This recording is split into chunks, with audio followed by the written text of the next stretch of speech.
Yes, thank you, Kate. The second week of CFL regular season gets set to come to a close here in Edmonton, where the Elks look to bounce back after an embarrassing loss to the Lions. The visitors from Regina hoping to build on a Week 1 win over Hamilton. And good evening, everyone, and welcome to Commonwealth Stadium, where the home side is trying to get things back on track here, and they desperately need to do so. They do, and they're going to have to lean on their #1 offseason signing in Kenny Lawler, the top receiver in the league last year. Had 72 yards receiving in Game 1 against the BC Lions. That led the team, but should see more targets. No Darrell Walker in the lineup for Edmonton tonight. That means his targets have to be distributed somewhere else. Speaking of targets, Shaq Evans targeted 10 times in the win for Saskatchewan in Game 1 versus Hamilton. And no Duke Williams in the lineup. He hurt his ankle in practice. He will not dress tonight. So again, more targets in the direction of Shaq Evans. A lot of opportunity there tonight, no doubt about it. Dickinson, a nice start last week, 30-13 win over Hamilton, 4-3 on the road last season as well. They've got 4 straight winning seasons on the road to the Riders. Chris Jones looking for a little bit of a better performance than what we saw last week, giving up 59 points. That's the most a team has ever given up in the first week of a season. So no need for extra motivation, I don't think, here for the home side tonight. No, they've got a wounded animal back to the corner here, the Saskatchewan Roughriders, when you look at these Elks, because of the way it went down in Week 1 against the BC Lions. But again, so early in the season that Saskatchewan trying to maintain their standards. Started out great with the win against Hamilton. They did start out great, and you know, interested to see here. You can see Winnipeg, a couple of wins, and we talked about it earlier. You want to keep pace. That's a team that everybody is going to have to beat, and you know, they got tested pretty good in the first couple of weeks, but the Riders, if that is the target and that is the goal, and they like to keep pace here early in the season, and there is such a good buzz in the off season with the Edmonton Elks and a new president. But you got to deliver on the field. That's the bottom line. That's what it comes down to, right? Yeah, and you know that Chris Jones will get things straightened out. He's got a very inexperienced defense when it comes to the CFL. We'll see how they hang with Cody Fajardo and the Saskatchewan offense.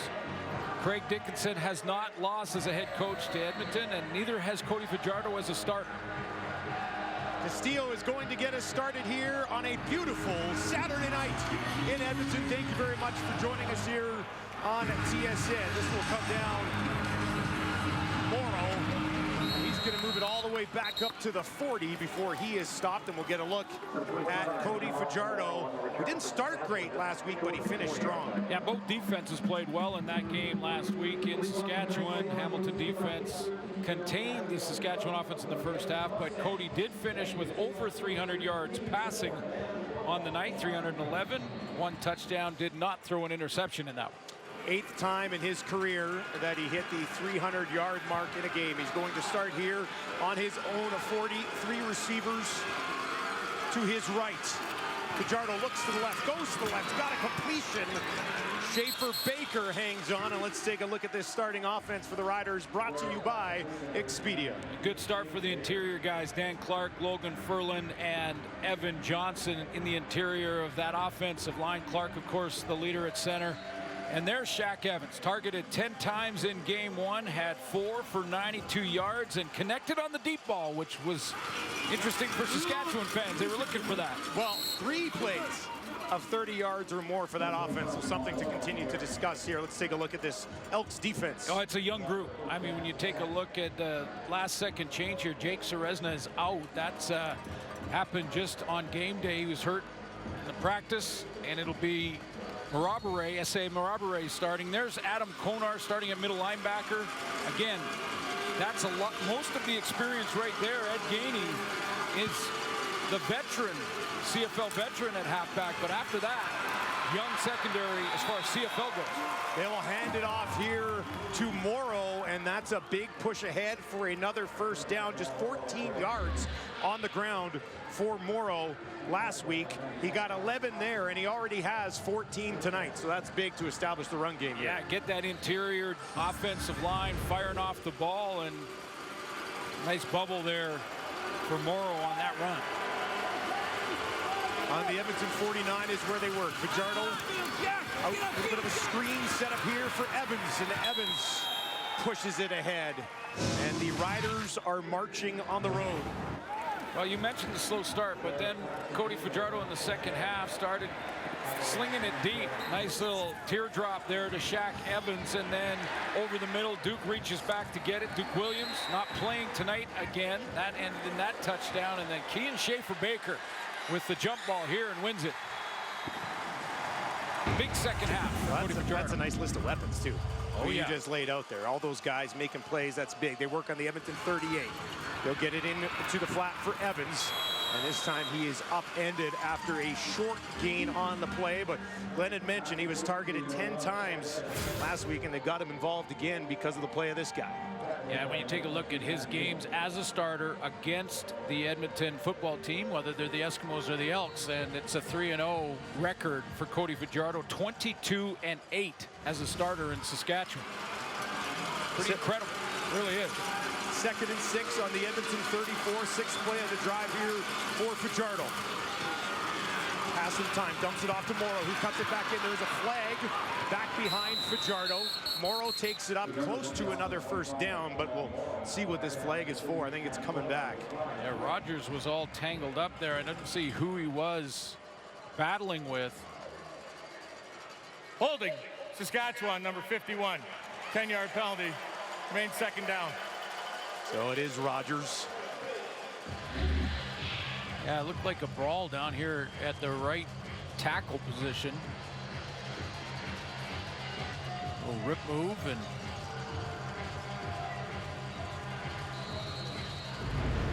Odell Lewis. was it? Yeah, I was trying to catch Lewis that number. who just slid in. Is starting here, was signed on May 29th, now on this defensive line for Edmonton. Here's Fajardo. A ton of time. Now he's going to step up. In trouble and eventually taken down. Yeah, a ton of time, Dustin, because of three-man pressure. So you got 5-on-3 up front. You should have lots of time. The problem is, where's the windows? Now you're looking for your receiver. See, there's just 3 here. 1, 2, 3 rushing. And now Fajardo's got that time because they're just passing off the rush, one lineman to another. But coverage like a blanket downfield. He can't find a target, doesn't want to force it. They'll try the field goal. An early test here for Brett Lothar. Straight on, but from 50.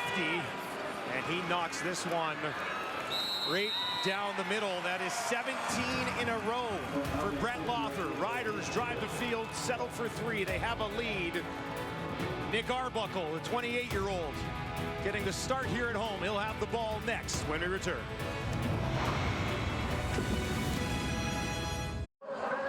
Nick Arbuckle was the week 1 starter despite being pushed in camp a little bit, and he gets the start here in week 2 as well. Yeah, end up with decent numbers except that final category in the interception to touchdown ratio department. That's where the issues were, and 4 in total for the BC Lions. That was 1 elk in a herd of lions there in the Lions' den last week. Feasting on him last week. We'll hand it off to Wilder. He's got nowhere to go, tries to cut it back and pushes it back towards the line of scrimmage again. Here's a look at what Arbuckle and this offense has to work with. Yeah, it's experienced O-line. Starting out on the outside with Tony Washington, 10 years of experience in the CFL, so he should be able to get better time than he did in week 1 against the BC Lions, although Saskatchewan, their defensive line looked great, defensive front 7. There's Kenny Lawler, top free agent signing in the CFL, highest paid receiver in the Canadian Football League. See if he gets more targets tonight than 6. Riders had 8 sacks last week, 4th most in franchise history. Arbuckle over the middle into the hands of the intended target, Caleb Hawley, but it falls incomplete. Well, released and brought back. Darrell Walker not in the lineup tonight, and so they called Caleb Hawley back, and they got him back in, got him in time. Should have had this one. Well played to keep going to the middle. That was Nick Arbuckle trying to throw him open.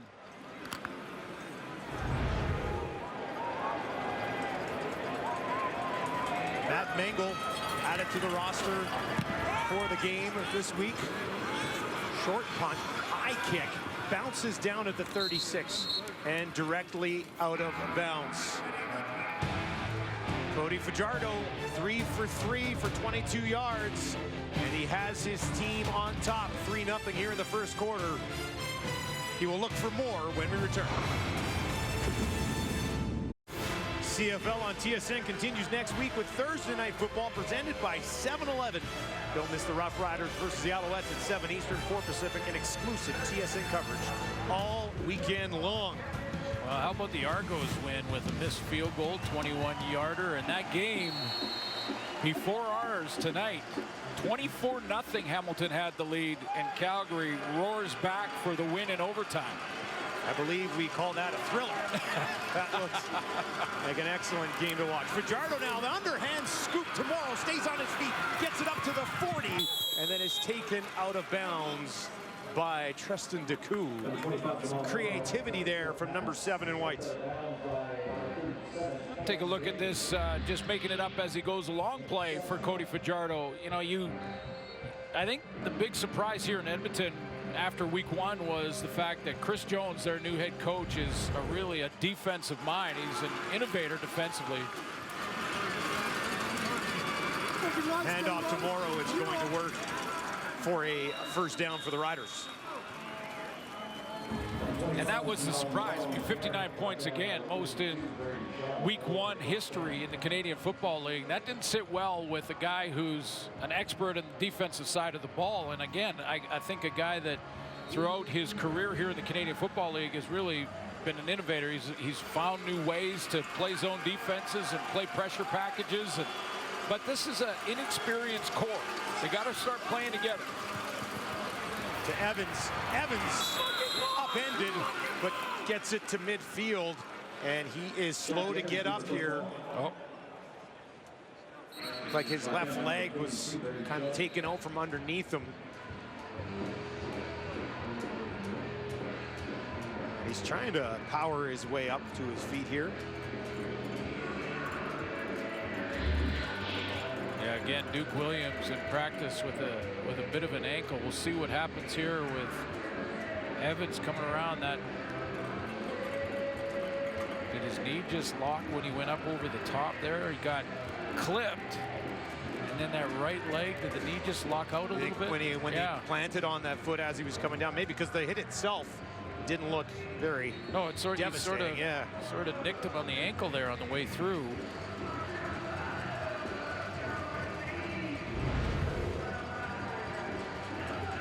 Looks like he's trying to reaching for his tailbone there. Stretch out a little bit, yeah. 2nd and 5 on the Rider 54 for Fajardo. Running away from pressure. Can he stay on his feet? He does. There's a flag as Fajardo gets the first down. But right as he kind of turned that ball upfield, that's when the flag was thrown. Yeah, Taron Vaughn went right to the official. It looked like he was trying to plead a case either for himself or a teammate.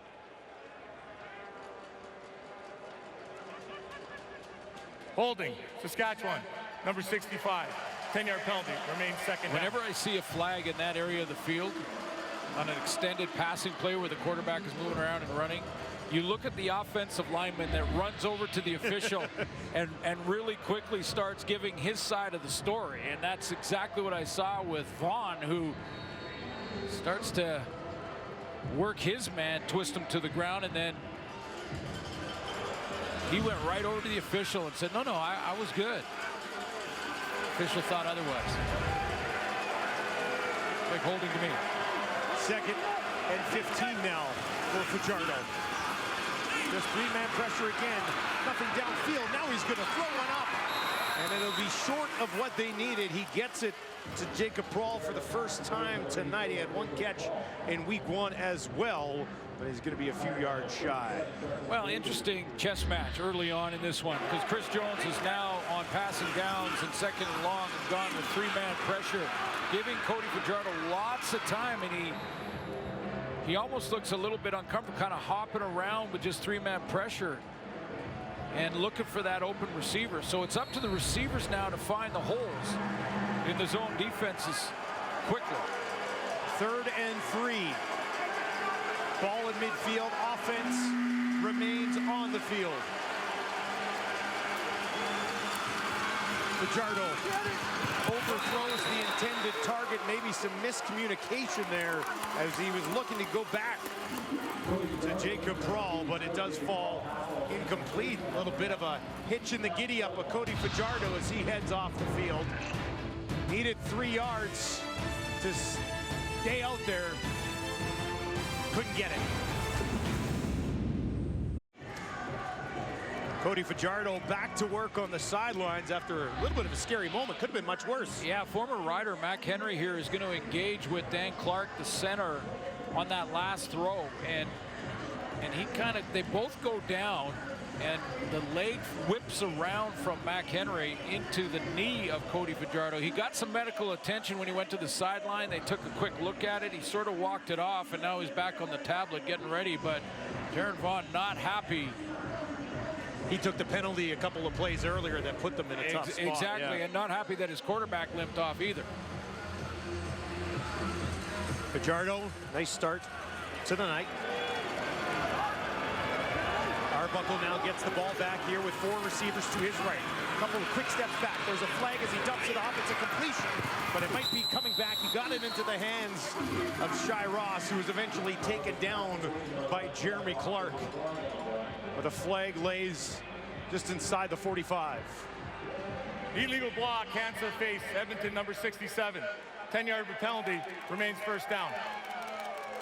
Colin Kelly, the right tackle, gets the hands up high into the face mask area. He's up here at the top. AC Leonard coming off the edge and grabs a face mask. That's quick little grab, yeah, just enough there. That's enough of penalties that are borderline. Okay, let's just stop that. Looked like he meant to grab him in the face. Yeah, might have missed it a little bit. Missed him. I'm not sure you call that. 1st and 20 for Arbuckle now. Is he going to look down the field? No, he'll take what he can get underneath. And that is dropped by Hawley. Let's take a look at this Riders defense. 2 drops by Caleb Hawley to start this game. Let's take a look up front. There's Pete Robertson, 2 sacks, 2 of the 8 against the Hamilton Tiger Cats and Dane Evans in week 1 from the front 7. Larry Dean had 11 defensive plays. That led all defenders in the Canadian Football League in week 1. And Mike Edom, 8 defensive tackles from the safety spot. Go with 2 Canadians back there, and Edom and Nelson Lacombo. Edom, a veteran, leading the way here. Arbuckle, second and a lot. And that is batted away, nicely played by Milligan to step in there and work against Kenny Lawler. Yeah, it was really nicely played, because that's the type of play that it often draws a PI flag, because you're trying to trail on a dig route across the middle here. And it's easy to grab and twist that shoulder as you're coming across to try and get to the football. But Milligan on this one, good body control, reaches around and gets the knockdown without drawing a flag, and that was Kenny Lawler he was working on. I was thinking screen. Our bench about second. Riders defense did the job last week. Nice start here. Again, Arbuckle doesn't have a completion yet. Hey, we haven't even mentioned it, but I think you're gonna. Sounds like Chris Jones is wanting the attention of the official here to maybe challenge. Is this exactly what you were talking about? How that's usually a play that would draw a pass. Well, that's, yeah. And in that area. And it depends on the angle that Chris Jones saw it from. Or maybe Edmonton is challenging the previous play for defensive pass interference. Okay. He also may be getting information from upstairs say you should take a look at this one, coach. Either Look way, clean to me. Look clean to me. He does not look happy. We'll get a verdict on this one when we return here in the first quarter. Welcome back to Commonwealth. Milligan waiting to see if he did indeed take a pass interference penalty on Lawler. Let's get another look at it here. Well, I'm looking at the left hand, and if Milligan twists Lawler's shoulder as he's going for that ball, then it's pass interference. I don't think he did, but let's hear the call. Looks like a tight one. Let's get the official ruling down on the field.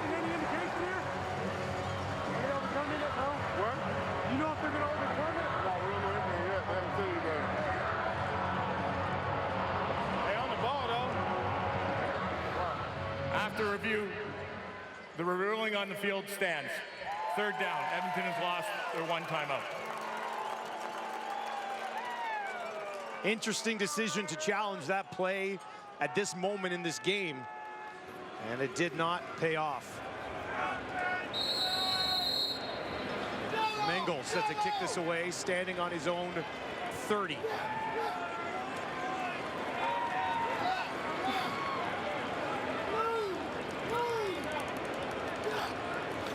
Now they'll get it back to him.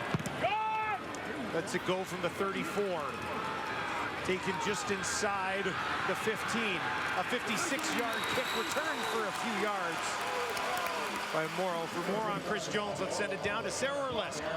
Well, no surprise, Destin, after that embarrassing loss last weekend in BC, Chris Jones pulled no punches when it came to his team. He said they didn't play any defense at all. He said that they weren't able to tackle, pressure, line up. A lot of work to do, obviously, but he feels that they will be able, obviously, to get there. A sour taste left in the mouth of all the players. James Wilder Jr. told me that he wanted to hold on to it for a bit of extra motivation. When they got home from Vancouver by 4:30 that morning, he was breaking down the film. When I asked him what they want this Elks team to be, he said the biggest and baddest of the big dogs and try to bully teams with their physicality and also mentally. Thank you very much, Sarah.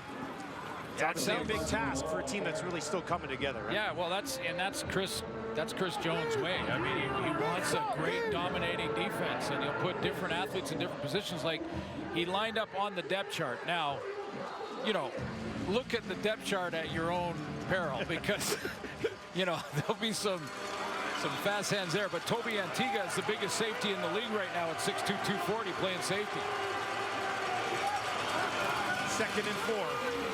A little hesitation there from Evans. Couldn't get to that ball thrown by Cody Fajardo. And to state the obvious here, it has been a better start defensively for Edmonton than we saw in week 1. Yeah, so. Absolutely. And I just look at Shaq Evans there, and he looked uncomfortable trying to reach for that ball. Kind of half reached for it, and then I mean, I don't think he could have made the catch, but he looked like he half reached for it and went right up to the bench again. Ooh. And the Elks, did they just get caught and drawn across the line of scrimmage there? Well, if it's against the Elks, that's a first down, right? The offense is coming back out onto the field here, and members of that Elks defense shaking their heads. Edmonton. Play results. First down. Riders fans here at Commonwealth, and there are quite a few of them.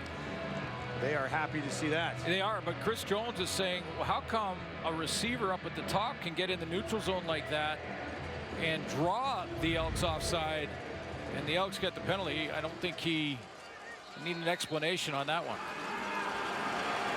Fajardo right back out there on his own 32. Second crack at it this time around. Flea flicker. Fajardo down the field. Has Evans. Misses him. Just a little too far. There's a flag at the line of scrimmage as they try to get creative and unable to execute. Holding. Saskatchewan, number 51. 10-yard penalty. Remains first down. There's Rogers on the O-line taking the holding call. Well, it worked. Jalen Collins got caught. He peeked in, thought it was a run play. Evans was in behind, and they just missed. It would have come back anyway because Rogers basically a straight takedown. Sometimes I know fans get frustrated with too many penalties and officials throwing the flag too often. It's not often the official. That's poor play at right tackle. That's what that is. With that being said, I'd like to see more flea flickers. It's exciting. Now on a draw, they'll hand it off to Morrow. Cuts it right up the gut. Look at this, the ball, Morrow. Almost got it all right there. Oh, Ed Gainey. Boy, I've been there. That's not fun. That is not fun when you're the deep zone player as a defensive back. Ed Gainey weighs about 195 pounds. So, I mean, it's not a weight thing. It's just a momentum thing. Now you got the whole field in front of you and from side to side, and Morrow with a good head of steam into the secondary. He rocks. A couple of flags here as Fajardo certainly pushes ahead and had enough for the first down.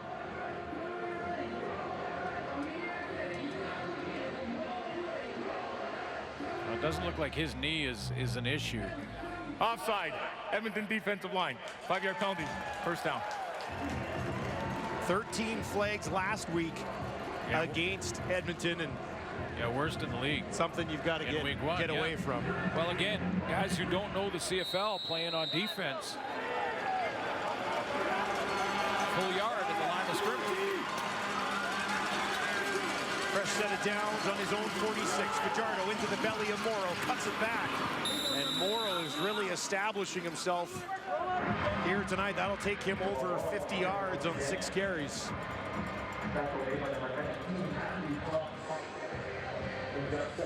Get that run established.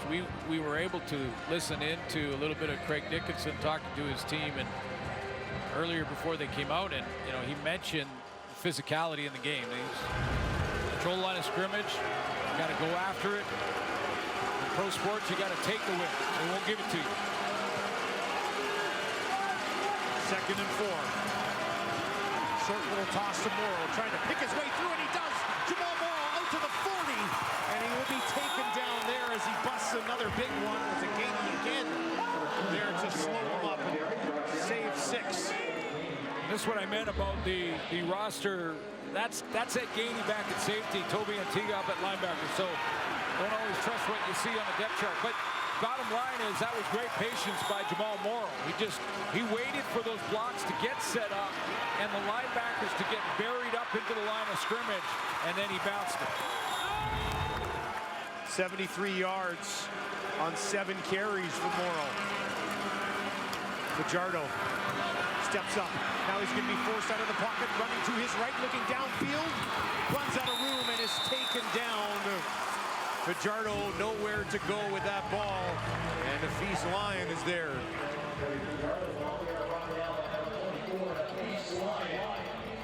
The Feast Lion and Thomas Costigan, the only two former two guys that were with Edmonton last year. The rest on defense, free agent signings or trades to get them here. Well, and Lion was only around for the last 5 games, had a couple of interceptions. That's his first career sack. Too many players. Saskatchewan. 10-yard penalty. Remains 2nd down. Extra body out there for the Riders. The guys, I think both teams at the break, both head coaches, not necessarily at halftime, just in the quarter break, will turn around to their team and say, guys, start to focus in, concentrate. Way too many penalties early in this game. Settle down a little bit. Settle down. I know it's a Western rival and you're going after it, 4-point game, all of that stuff. But you just beat yourself if you get too many penalties.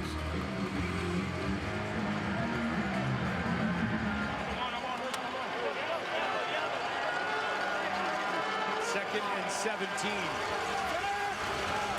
On the Elks 46. 3 receivers wide side left for Fajardo. To his right again. Pressure again. And he will not go down immediately. Eventually tripped up and taken down by Costigan. And another late flag. This may be on a hit after. Or did Dan Clark take a free shot that he's going to be penalized for? Right at the tail end of the play. Yeah, the flag came out way late. Major foul, blindside block. Saskatchewan, number 67. That'll be a dead ball penalty now. We'll roll it down to 3rd down, 15 yards back. 3rd down. Yeah, you can't go down the field, back that way, turn around and come back towards your own line of scrimmage. That was Mac Henry, and Dan Clark just lowered the boom on him. When you're chasing a receiver or quarterback, running back as a defender, you can no longer get blocked on those crackbacks. That was the correct call by the officials. Edvik lets this clock tick down. Kicks it away with less than 5 seconds to play. Taken by Jackson. And he is taken down immediately at his own 30. Riders last week started slow, just 6 points in the first half, but ended up finding some offense late in that game. They have a lead here on the road. 3-0. The visitors up on top against the Edmonton Elks.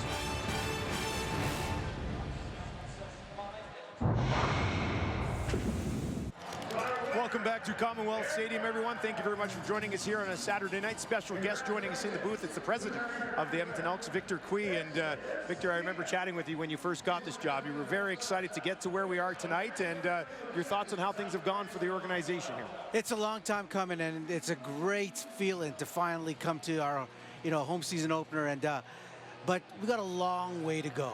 And fans are excited. The team obviously has got to perform on the field, but everything else, we're excited about it too, and fans are going crazy.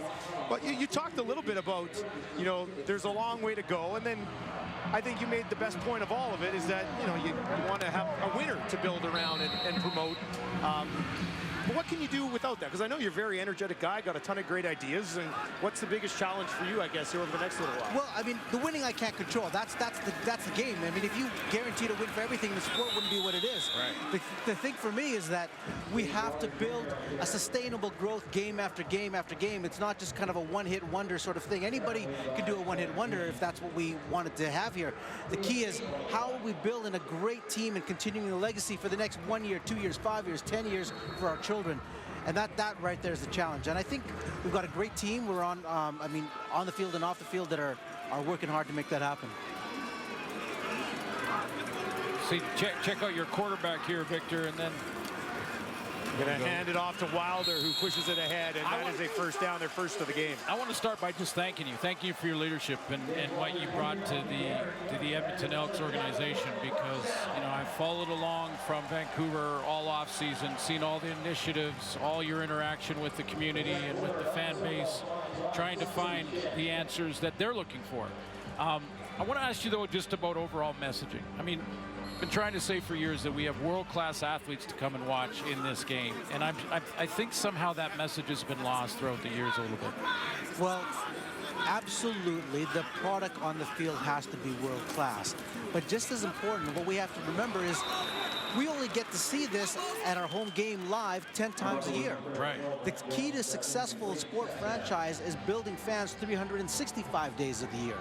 And that is where the magic really happens. Of course, win or lose on the field, that's what's going to happen. Right. But all these other things that we do in the community, particularly because we're a community-owned team. So how are we working well with our partners and communities and sponsors? And those are the pieces that we're really putting together. And we've got some exciting things coming down the road in the next couple of weeks as well. But again, piece by piece.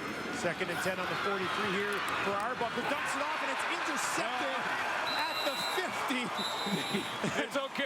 Hang in there. Victor Cui falls to his knees here. Moncrief slides in underneath as Arbuckle tried to find something over the middle. And I'll just pass it along here. This is how passionate you are. I mean, you grew up here. That just, I could tell the moment that your heart broke there. It hurts right in the solar plex. How do you explain that? Nice play by Moncrief. Yeah, that's an athletic play by Derek Moncrief. That's one of the all-star linebackers in the league, and he went up there and got it. Most linebackers can't elevate like that. That's a heck of a play. That's his 2nd touchdown on the season, too. Or, excuse me, interception. He's 3 feet off the ground there. Yeah. He went up to make a play, and now it will be Fajardo taking over on his own 50. And he'll hand it off again to Morrow, who's having a pretty nice game. Gets hammered at midfield. It takes it a little bit further. Victor, one of the things I wanted to ask you about, because I hear you say it and I hear Amar Doman say it in Vancouver, the new owner with the BC Lions, that you're in it for the long haul. This is not going to have a, they had a great start with their concert, but it's not just, he said many times, it's not just the concert in one game that's going to change all of this. We're going to be in it for the long haul, and I think that message is so important to fans as well, don't you think? Well, Amar's he's got a great message, and BC are on a fantastic track. I mean, the atmosphere there was amazing, aside from the fact of the score, which I didn't like, but everything else was amazing. And this one is pushed ahead. It'll be close. Well, listen, to a first down. Listen, this is okay. This is improvement right now. I mean, at this point last week, there was 20-something points on the board for the Lions. I mean, and again, this is your group on defense. Chris Jones, first of all, an innovator. You know that. I'm not telling you you don't know there, but it's a young group as far as CFL experience goes. These are guys that got to click quickly here, but they're all good football players with NFL experience, a lot of them. But they're new to the CFL. Well, here's the magic, I think, of Chris Jones, is that if there's a guy who can make a change within 1 week with creativity, he's the coach that can do it. Yeah, and he's got players that believe in him and the kind of changes that he wants to do. I think the league is better with him in it. I just do. I know there's a lot of people. He's a polarizing guy. But that's why it's so good. That is why it's so good. Yeah, you need to have, you know, fan favorites. You need to have villains for other teams to cheer against. That's how it pretty much is the case in every single league. It's 1st and 10 here. Fajardo takes the handoff, rolls out to his right. Pressure coming down the field. And looks like he's got a completion on the far side, just outside the 30. He goes to Schaefer Baker, his second catch of the ball game. So, Victor, what message do you want to send to the fans? You got a whole bunch of fans watching on TSN right now, watching your team go to work here against Saskatchewan. What message do you want to send them the next home games and the games coming up this season? I think the first one is have some patience, because this is a big ship that we need to turn around, but it's going to happen. And I think the league as a whole has really embraced innovation for this year. They understand that we need to do interesting, creative things to bring in new fans. And everybody from the commissioner to each one of the teams is really committed to that. Frankie Hickson into the game with a carry as they're going to get him involved in the offense as well. Has this job been, because the way things ended last year in Edmonton, you know, not great, 0-7 at home, has this job been more challenging for you or less challenging? Because I know you see a great fan base still here. It's just a matter of reconnecting with them, isn't it? It has been more challenging than I thought. And in a lot of different ways that I couldn't anticipate. I think the biggest... Geez, it's hard to talk when we're watching the game like this. I don't know how you guys do this. I don't know how you guys do this. Well, we have to be neutral. That's part of it. Yeah. All I want to do is yell, but I realize, okay, I've got to contain myself while I'm on TV here. I wish the fans could see Victor every place like, oh, come on. We love it. We love the passion. Well, I think this is, you know, when you walk around the stadium, what people love is the ability to get close and know the players. And there's so few sports in today's world that you get a chance to do that, and that the players love to interact with the fans. And that's one of the things that everyone talks about makes the CFL great.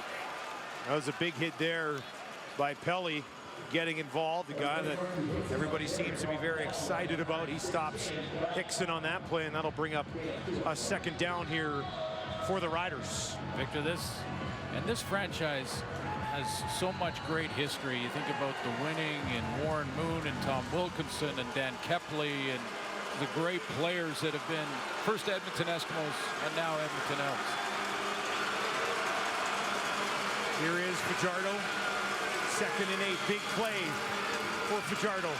Over the middle, has a completion, and that's going to be awfully close to a first down. Greg Dickinson, Dustin went for it at midfield on 3rd and 3. So if this is within a yard, you better believe he probably goes for it here. That one to McInnes, his first of the ball game, goes for 7, and it will be 3rd and short. If you want to look away, Victor, that's okay in moments like this. Big play here. Awesome opportunity for Edmonton's defense to get a stop and get this ball back. Fajardo up under center, pushing ahead, lunging towards the 10, which would be enough. And it does look like he will indeed have it. He came up limping a little bit earlier there, Glenn, but he's been pretty smooth since. Yeah, and he's had to run a couple of times and hasn't shown any issue with the knee.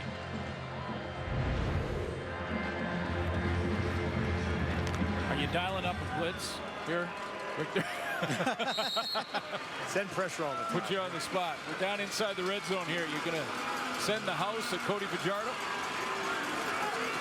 10th play of the drive for the Riders. Fajardo has that batted away Big time defensive play made there. Sliding in, Jalen Collins batting it away. Yeah, you know, Jalen Collins, this is Shaq Evans. That's a good slant route, and Collins with NFL experience. This is what I mean about guys who just need to settle in with the CFL, the angles, the size of the field, the motions, and all of that. Here's the reaction. Subtle. Yeah, subtle.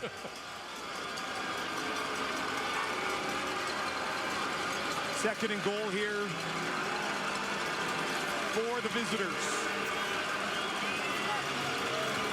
Fajardo quickly, corner route, looking for it, and it falls incomplete. He was going to Schaefer Baker. Late slip there, slides into the fence. So the Elks defense holds, and Victor can get the job done there. He'll settle for 3 in that situation, right? Yeah, yeah. So can you give us any scoops? Is there something coming up that you can, or I shouldn't put you on the spot like Well, you got a lot on the go, though, right? Yeah, I don't even know where to start. Something coming up. Jeez. It's okay. Yeah. I don't want you to give it away before you want to present it the way you're going to present it, but we really appreciate your time up here. And again, thank you for your leadership. This is a storied franchise, and you've taken control and engaged the fans again, and I know it'll just continue to grow. So keep up the good work, my friend. Well, thank you for the great work that you guys are doing. You know, you're such an important partner, and you're fantastic to work with, so thank you very much. We appreciate the time. The Elks defense holds again. Riders up 6 midway through the quarter.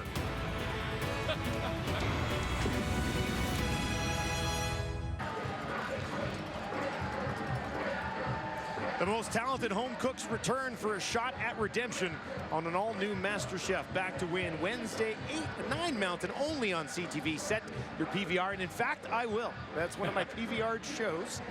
And boy, those look delicious. Take a couple of those up in the booth if anybody's listening. That's for me. I don't know if you want anything. Yeah, oh, okay. You got a couple? They'll hand it off here to Wilder. And Wilder will move it ahead. Nick Arbuckle is 0 for 5. They have not completed a pass midway through this. There's been a couple drops, though, Glenn. Well, I mean, yeah, there's 2 ways to look at that. Is Arbuckle really struggling seeing it, or is this Saskatchewan defense picking up where they left off in week 1 against Hamilton? Because they've only ran 9 offensive plays. Exactly. So. Couple of 2-and-outs that have been forced by the Saskatchewan defense. And the interception by Montgomery. Less than 6 to play here in the first half. Arbuckle still looking for that first completion. Does he have one here? Down towards the 50. He does. It's Kenny Lawler. Lawler had 5 catches last week. And that's a big one to get this offense moving in a game where we say, oh, that's their first pass completion, but they're still only down 6 right now. Yeah, 1 possession. They're finding their way. This is, like I said to Mr. Quee, it is a improvement over last week to be within 1 possession, closing in on halftime. They were down by 3 scores by this time a week ago, so starting to slowly get it together. 17-yard pickup by Lawler. He had one that went for 21 last week. There's another completion down inside the 45, and for the first time in this game, the Elks look to have a little momentum offensively as he gets Mike Jones involved. Yeah, I like the technique and the throw here from Arbuckle. He planted his feet, he turned, he got that hip rotation into the throw, and he hits Jones in stride. Jones there working against Lacombo. 2nd overall pick in the 2021 draft. Arbuckle now 4 receivers, wide side left. Looks there first. Now he's going to step up, send it down the right side of the field to Kenny Lawler! And it's batted away. He was working on Marshall, and what a matchup. That one might have been out of bounds, even if he could have hauled it in, but Arbuckle taking a shot. Well, it may have been. I'm not sure where the feet were, because I think it was Nick Marshall working through that all the way to the ground, because Lawler had both hands on it. Now, was he in bounds when he had both hands on this? Because he has to survive contact with the ground after he leaves and goes up in the air. So, no, I think he would have come down out of bounds anyway. You're right. Sergio Castillo 3 for 3 on the season. This one, his deepest attempt of the year, a 52-yarder to get his team on the board here on a Saturday night. That kick is up, and it is wide left. Brought back the other way. And it pops loose. Who's on top of it? That ball up for grabs, and the Elks are saying they've got it. What a turn of events here at Commonwealth. Edmonton comes up with the ball, and they'll be back on offense when we return. Now, we'd mentioned not a great half for the home side, but now they've got the ball inside the 25 after a huge turnover in this game. Yeah, when you're a struggling team, and early on here, this is what the Elks have been a struggling team. They lost to the BC Lions by a ton. They've been better in this one, holding it to one possession, but you need a break. And that break was created by Toby Antiga on this turnover. He covered that missed field goal, got down there, made the hit to draw the ball loose. Emilus, the first-round pick, was on the return. Now Arbuckle's in trouble. Multiple flags here as Arbuckle is taken down. Riders defense that had so many sacks last week. Arbuckle's been able to stay on his feet a decent amount here in the first half tonight. I think Mike Edom tried. Offside, Saskatchewan, number 39. 5-yard penalty, remains first down. Yeah, I think Mike Edom tried to go on a safety blitz, and he got into the neutral zone, which drew his teammate Charleston Hughes, who got a sack last week, late in that game. Of course he got a sack last 133 in his career for number 39. One spot behind Bowman, one sack behind Bowman for 6th on the all-time list. 1st and 5 now. Things a little bit easier for Arbuckle. And that pass batted down as he tried to get it away. I think it was A.C. Leonard. He's going up against Colin Kelly on the outside here, and Leonard realizes that he is so wide, and Arbuckle stayed shallow in the pocket here, so he just stays here and gets his hands up. See, he's real shallow. He's tight to the pocket, doesn't take any drops there, and then gets his hand on that quick throw. The intended target was Kai Loxley, who's the 3rd quarterback for this group. Now they're going to go to the far side again. They have a completion down to the 5. And the offense will stay on the field, courtesy Kenny Lawler.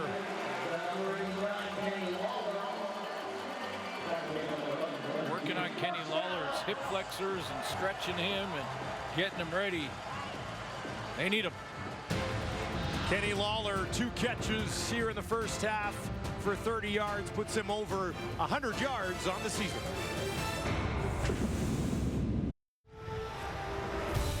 Coming up at the half, everyone left us here at Tim Hortons Field, and it's -7 with wind chill.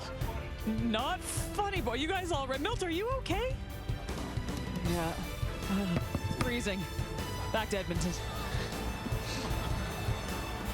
Beautiful night here. Oh, fantastic. Yeah. 21 degrees right now. Arbuckle towards the end zone. It's up for grabs. And are they going to call it a touchdown? Wow, they will. It's Kenny Lawler again. He goes up and gets it. His first touchdown with Edmonton. Yeah, and that's why you go out and get the top free agent in the offseason and spend some money on him, because that's what he did all year when he led the league. He just won those jump balls. He won the contested throws. He got up, and he's a route runner. He can get behind you deep with his speed. He's got it all. They're going to check this, of course, and we'll look at it too, but what a catch to get up there. Left foot, right foot in. He is down in and maintains possession. That's a touchdown. That's an incredible catch. Look at that, baby. Cue it up. If he is going to make catches like that this season, he's worth every penny. And they paid a lot to get him out here, but that is a phenomenal, big-time catch.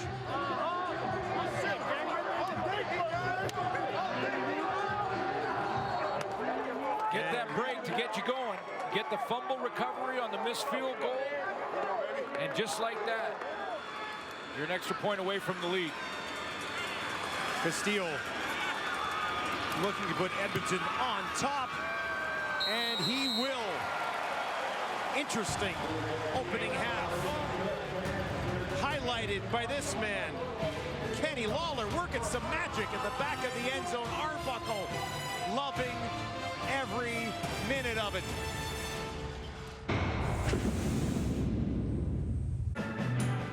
Who the hell is that? Welcome back to Edmonton, everyone, and welcome all of our viewers on TSN 5. Let's get it. And hopefully you'll see that catch that Kenny Lawler made. Well, you'll see it on SportsCenter. I'll guarantee you that. That's a play of the year candidate, as Castillo set to kick this away. And it will be taken by Morrow, who winds it up, trying to get to the sideline. And the Elks will not allow it.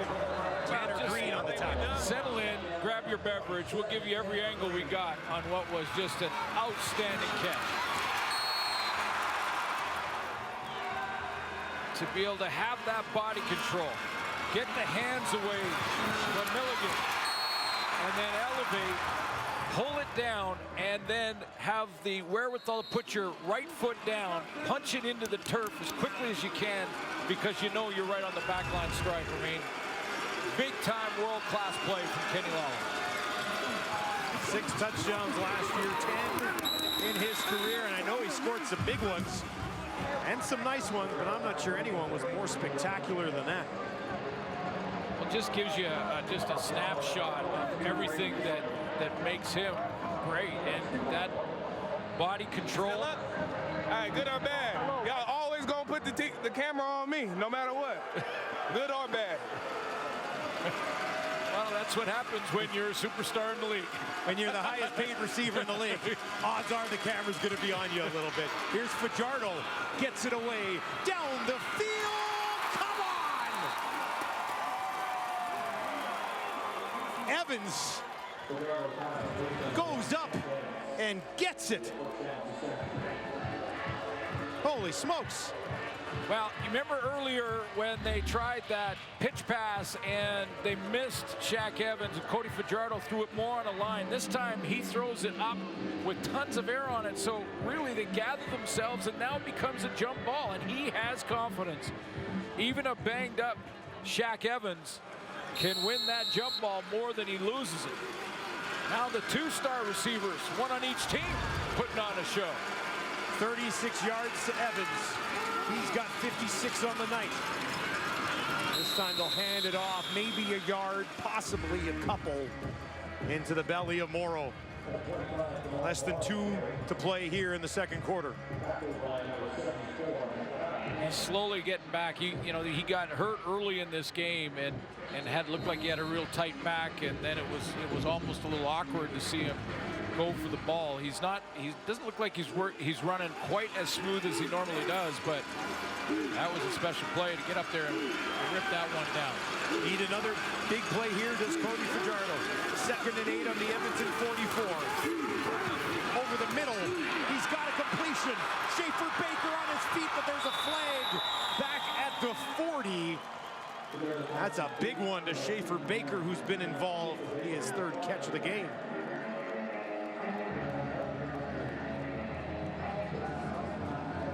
This will stand.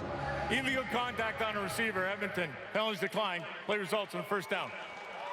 28 yards to Schaefer Baker. You know, Schaefer Baker runs, he's going to end up right here, and he runs this curl with a purpose. Cody Fajardo throws the ball away from the defender, and Schaefer Baker knows it, so he just catches it, turns and goes. He led him into that open space. Exactly, he led him right there, and Schaefer Baker knew it, so he caught it and made that turn immediately. Riders marching on the Edmonton 16. Fajardo to his running back, cuts it back, staying on his feet, down to the 5, keeps going, stopped just short. Jamal Morrow with a nice push towards the end zone. Clearly, Jamal Morrow, big part of the game plan coming into week 2. Week 1, I think you mentioned it early, 9 carries for 14 yards. That's just not going to help your offensive production, but whether it's those extended runs, I call them, sometimes a little swing passes, just extended runs, get the ball in his hands in space. More involved tonight than last week. This drive started on the Saskatchewan 26. Cody Fajardo will look to end it here. He's going to turn around. He's going to hand it off. They're going to push it to the end zone and in. Touchdown Riders! Jamal Morrow finishing the play, and the visitors bounce back on top. Okay, so I know somewhere Dwayne Ford is settling in to watch this one after his game earlier today, and you've worked with Dwayne, so I'm going to talk about a fullback that leads the way here. It's James Tuck for the Saskatchewan Roughriders, number 49 in that I formation, and he and Awachi are just going to drive the defenders back into the end zone, 3, 4, 5 yards, get them on roller skates so that Jamal Morrow can just follow them right into pay dirt. And that was fullback at work. There you go, Dwayne. I give him. Thanks for watching, Dwayne. Yeah. Out there to go for 2. Fajardo, can he get it? He's knocked down. Great pressure right up the middle by Konar. And he denies them of a couple extra points. It was a 6-play, 84-yard drive, a real momentum killer for the crowd here at Commonwealth after Edmonton had taken the lead for the first time. Like that super I formation. Right behind Cody Fajardo, there's 2 fullbacks, Albert Awachi and James Tuck on the touchdown. They're going to just lead the way and watch kickouts. Stop it right now, guys, right there. I mean, that kickout.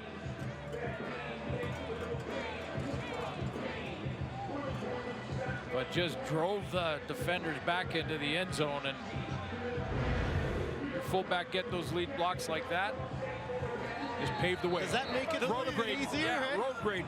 Here's what we're going to do. You're going to run behind these 2 guys. We're going to push everyone out of the way. Yes. Perfect. Morrow, 11 carries, 86 yards, a touchdown, 2 catches, 21 yards. That's a nice first half if you've got him in fantasy this week. No doubt about that.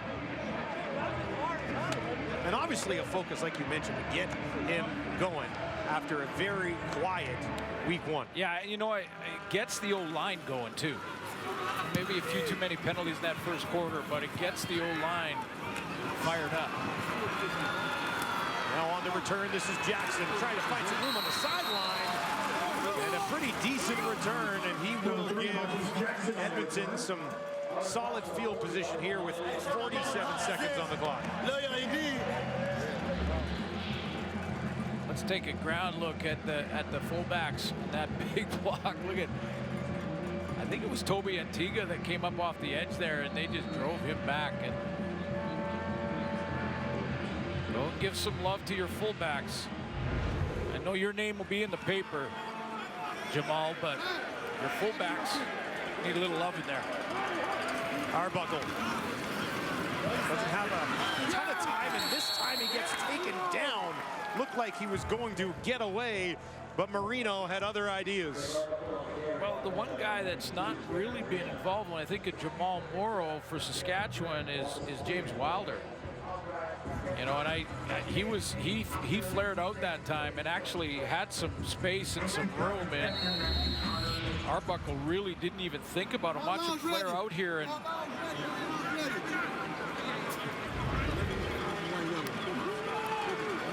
half a minute to work for Edmonton. 2nd and 12 after the sack on their own 39. Pass complete, trying to spin ahead and reaching ahead is Lawler. And he'll be 2 or 3 yards short of what they needed.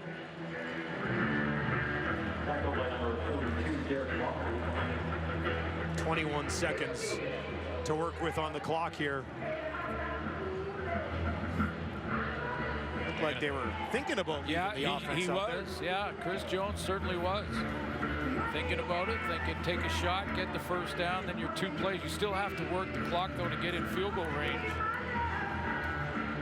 But if you don't get it, Saskatchewan's thinking the same thing. They maybe have 3 plays to execute and are 10, 15 yards away from the field goal attempt of their own if you don't get it. Matt Mengel is in camp with the Alouettes. out here to kick this away as the clock ticks down at the end of the first half. It's a big one. Emelis takes it on his own one. Gets out of trouble. Now looks to the far side of the field. Samuel Emelis. Can he get a block? Taken down at the 15 as he tried to create a little something on that play. We have one half in the books here in Edmonton. 12-7, the Riders with the lead. Let's send it back to the studio.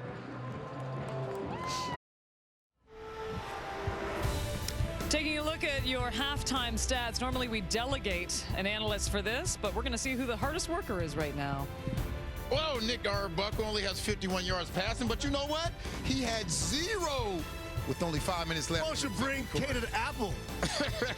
But the story has been the play of Cody Fajardo, 150 yards, and Jamal Morrow, 86 yards rushing. Can they keep it up in the second half? And how will the Elks score in the second half? Kenny Lawler, 44 yards. No, we got to go. Here's Sarah Orlesky with Morrow. Doesn't matter. Watch Milt. Jamal, your fingerprints were all over that first half. You look at 11 carries, 86 yards, and obviously that touchdown as well. What is the key to being able to have success and exploit that Elks defense? I mean, it's all about the O-line. The O-line's doing a fantastic job. It's making it easy for me. So, I mean, it's all kudos to them, and they make it easy. I just got to do what I got to do, and, they're doing a great job for me. When you look, though, I mean, this game is still close for it. The missed opportunities that were out there for the offense, what is it that needs to be cleaned up in the second half? I just got to clean up, our turnovers and our penalties. We clean up that. We'll be able to get down the field. It'll be all right. Really appreciate the time. All right, thank you. Morrow and the Riders currently up 12-7. We will head back to Edmonton for second half action right after this.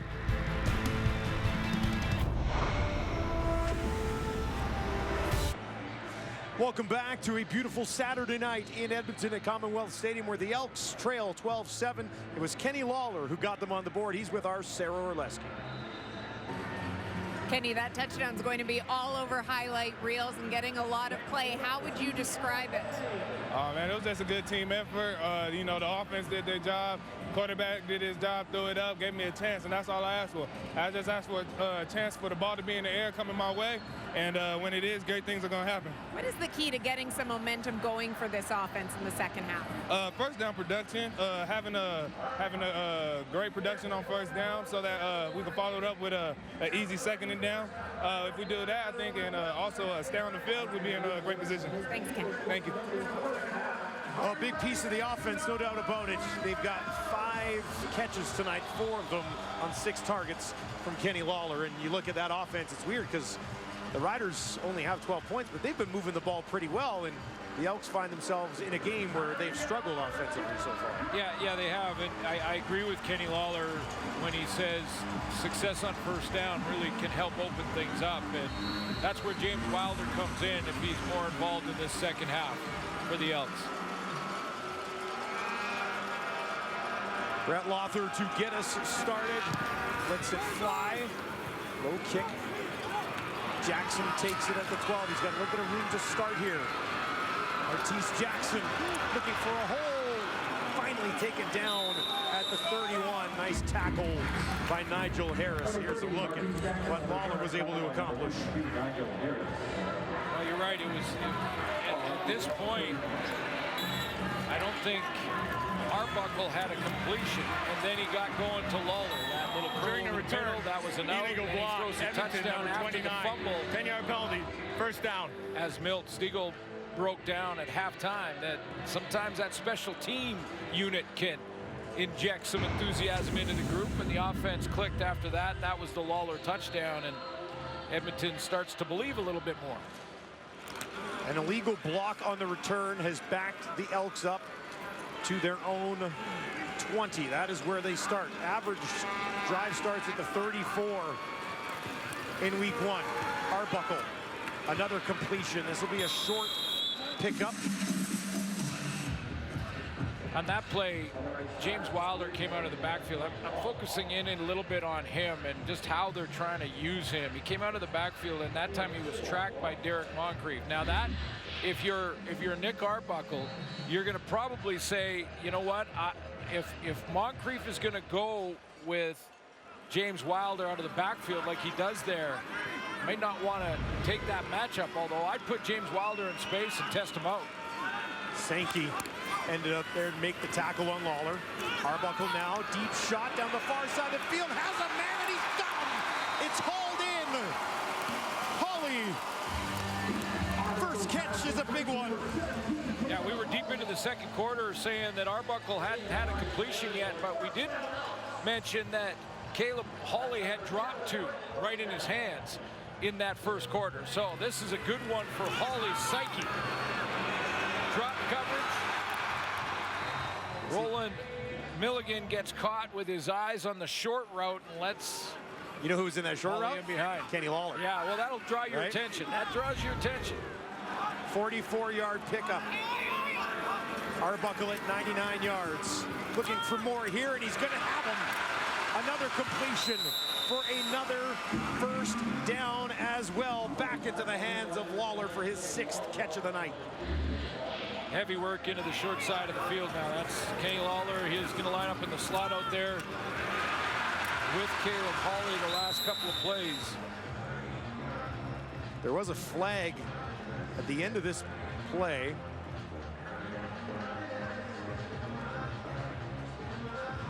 Misconduct penalty. Edmonton number 89, 10 yards at the end of this play. First down. Oh. What was that for? Oh, we need a little bit of a wider shot there. Okay. Dropped the ball and it almost looked like he was like, oh, sorry, man. That was an accident. Listen, memo to officials. Okay, this is a couple of games in a row. Enough. Let's go. It's got to be a penalty to take the flag out of your pocket. A real penalty.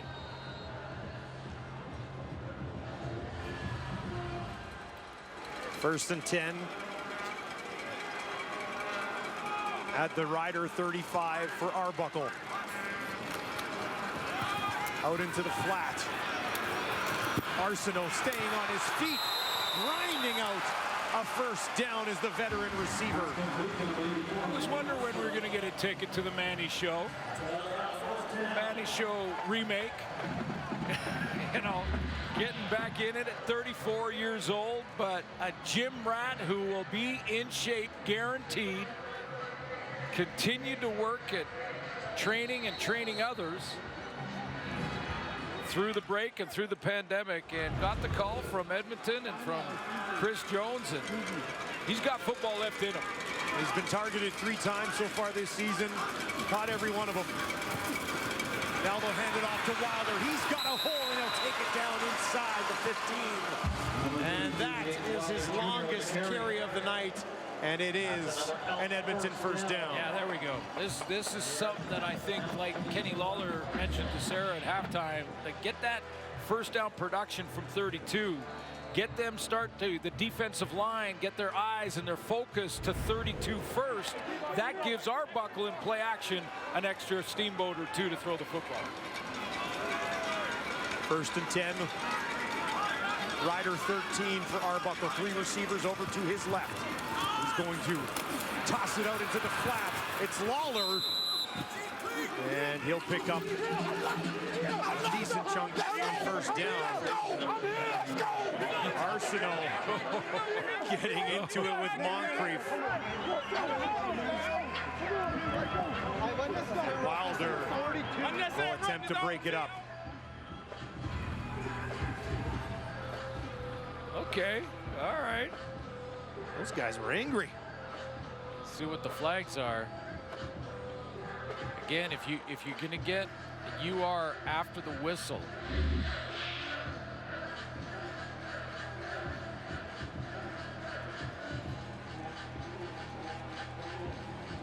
I know Manny Arsenault was blocking. He was Kenny blocking. Misconduct penalty. Saskatchewan number 42. Half the distance to the goal. First down. I think he may have been blocking Moncrief. Looked like Moncrief flipped him down at the end of the play. Helmet came off. Maybe we'll get a better look at it here. There they are. Oh yeah, he threw him on the ground, but they were engaged in battling there. I think the flag came after that. For a little taunting kind of right in his face. First and goal either way when it's all said and done, just inside the 5 for Arbuckle. Looking for that lead again to the end zone. And that is a big pop. came down and blew it up. Well, he's a quarterback back there, and what a great read on the slant. The trash talking continues, but they got to maintain discipline here because you don't need a penalty, either team, to either extend a drive or end it. But watch the break on the ball here from Edom. Just reads this slant pattern reading. If you got a deep one to the corner, you got a slant underneath, and Ross pays the price. 2nd and goal. Arbuckle with some time. Now he throws it to the corner, and it's going to fall incomplete. Looked like a little miscommunication there as Ross had stopped. You know, sometimes when you get early, sorry, that's Hawley who had stopped. Yeah, Hawley in the back of the end zone. You know, sometimes early on when you get early pressure, then you start to feel pressure when it maybe not is there. And it looked like that time Arbuckle, with the 3-man rush, had more time than he thought he did, started bouncing around a little bit, and then threw it. Hughes gives him a little shoulder at the end, but Arbuckle had more time than he thought. Castile, with a chip shot from 12, and he will put it through. And Edmonton has cut in to the Riders' lead. We've got a 2-point game. The CHL Memorial Cup presented by Kia kicks off Monday as the St. John Sea Dogs take on the Hamilton Bulldogs in a battle for one of hockey's hardest trophies to win. Tune in at 5:30 Eastern, 2:30 Pacific, only on TSN.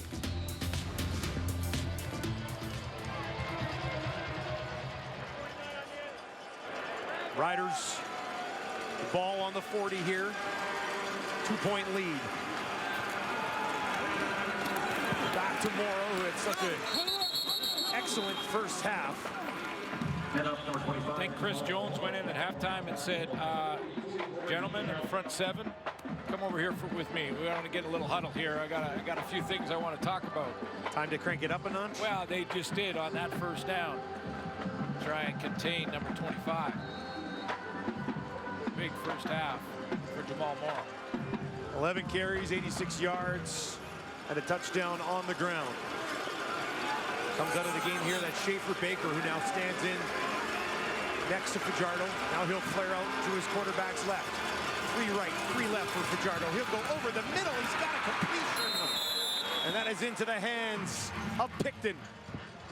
You know, when you take a look at how this defense is looking on 2nd and long for Cody Fajardo, they have now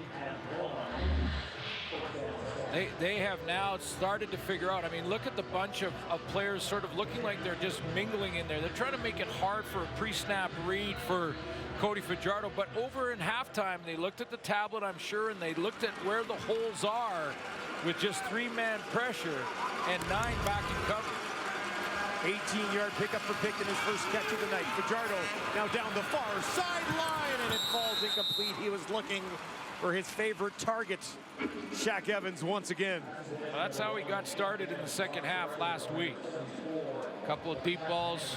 Shaq Evans, the primary target there, but good coverage down the field by Jalen Collins. 94 yards of offense in the first half last week for the Riders, 290 in the second half. So a tale of 2 halves in that football game, which ended up being a victory for Saskatchewan. 1-0 on the year against the 0-1 Elks. Fajardo unable to go anywhere. Looked like he may have wanted to take off. Marabere gets home, and you know what? I'd say Marabere was just part of 3-man. This one's going to really bug the Saskatchewan O-line. When you're blocking with your 5 up front, and there's only 3 that are rushing the quarterback, you got to give them a lot of time back there to decipher the 9-man coverage. But this pocket collapses in a hurry, and it's off that left side where Taron Vaughn just gets steamrolled. No Serezna on that defensive front for Edmonton, and they are getting the job done tonight. Jackson takes the one hopper just inside the 15, looking for some space, not finding anything. Edmonton's defense coming to play after getting lit up in week 1.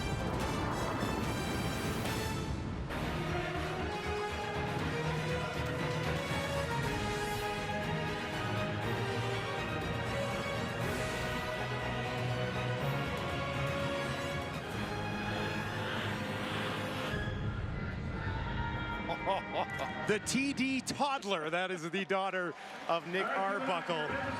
Aaliyah, the star of the show, that's what he had to say about it. His wife, Zykia, put it together.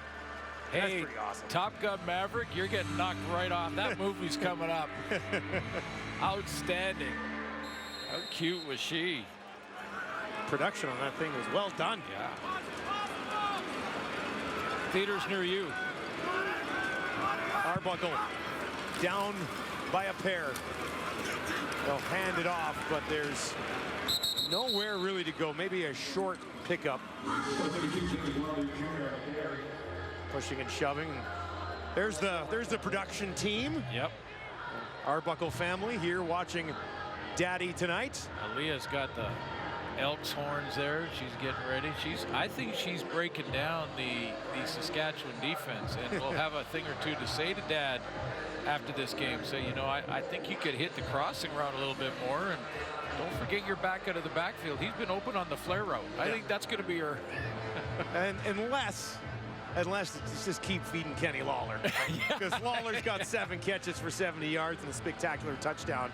Oh, and now we've got a flag thrown right at the end of this, and Moncrief might be done. There was already 2 flags on the field. The official was in Moncrief's face, or Moncrief was in his face, I should say. And as they were discussing things, another flag came out. And Moncrief looks like he's headed towards the showers here. Of course, he was involved earlier with Arsenal. Yeah, that was a back and forth all the way down. And then I think it was David Beard, the center for Edmonton. There's a punch and another one.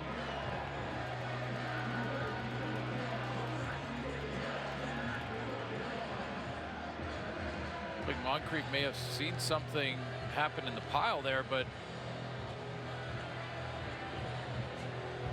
well, then there was a really late flag as he was talking to an official, like a 3rd flag after 2 were already down in the field, and the 3rd one came in way later.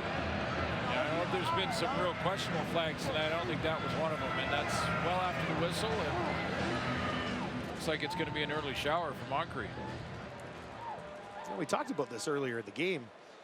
And both teams pretty There far are multiple misconduct penalties on this play. Saskatchewan, number 42. Saskatchewan, number 42. Saskatchewan has been removed from the game. He's ejected. Major foul. Misconduct.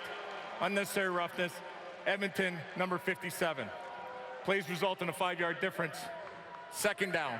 So David Beard can't get a second one, because Montford got 2 on the same penalty. If you get 2 after the whistle, you're done. You're done. There is no decision to be made this year. Yeah, that's a new rule this year. And so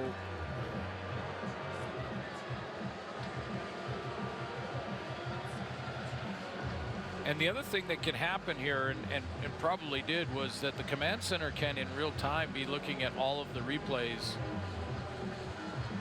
and determining, you know, who started and what happened, and do it in real time. So 2 after the whistle for Moncrief, and he's gone. About 7.5 minutes to go here in the 3rd quarter. 2-point ball game. Home side trailing. Empty backfield. Arbuckle, far side, has a man wide open. That's complete out to the 30 as he gets it into the hands of Mike Jones for a 2nd time tonight. Looks like Roland Milligan is slow to get up. That's a big hit for the Saskatchewan defense. Derek Moncrief had that first half interception in game 1 versus Hamilton. Now Milligan, I think they're looking at his torso midsection there as he came down after making the play. Possibly some juggling here for the Riders defense.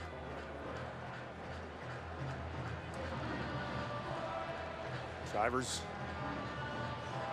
will have to work a little bit of magic. We'll see how we know Moncrief's not coming back. We'll see what Milligan. Looks like Milligan's smiling okay. over there. Looks like he's okay. He got the wind knocked out of him.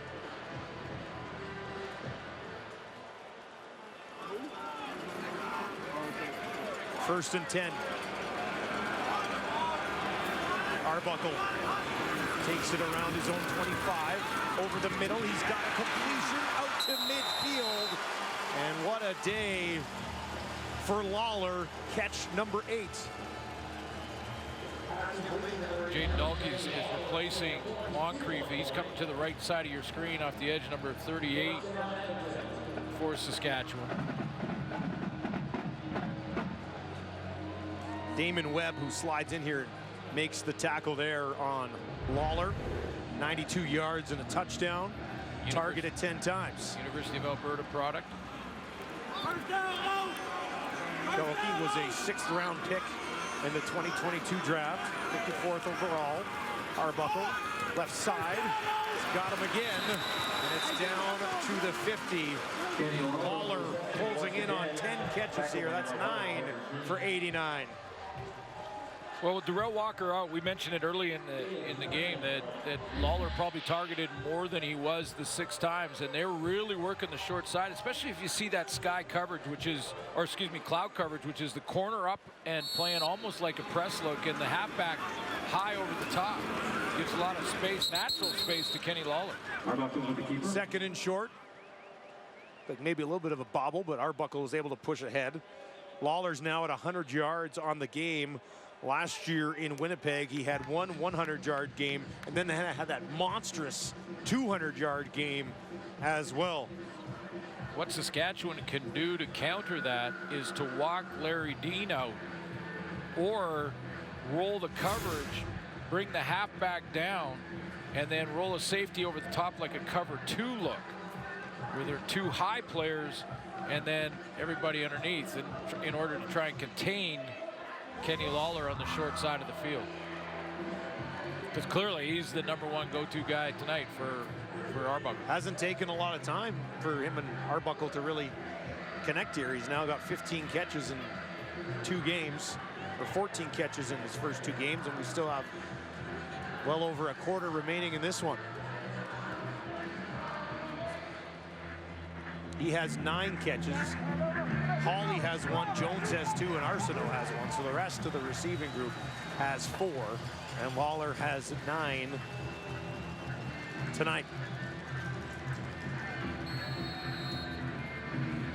The other thing, the guy that's over there who usually plays on that short side is Nick Marshall, and Nick Marshall, he will jump it. He will bait you into feeling pretty comfortable about throwing it into this area over here, and then he'll jump one. Arbuckle gets it to Wilder, who turns and pushes up towards the Rider 40. 7-yard pickup for Wilder, his first catch of the ball game.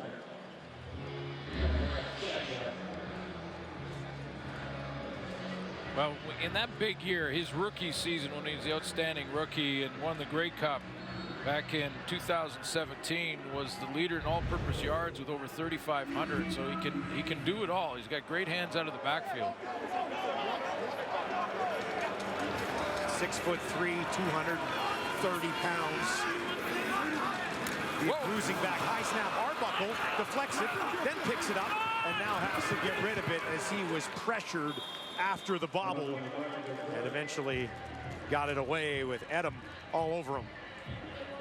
Pretty athletic play for Arbuckle just to handle that, just get it under control and save the loss. Could have been worse, because if that hits the ground, Saskatchewan can dribble it forward and take over in real good field position. But hot snap, it's high, he tips it up to himself, realizes he doesn't really have a target, is in trouble, as you said. Might get him closing quickly.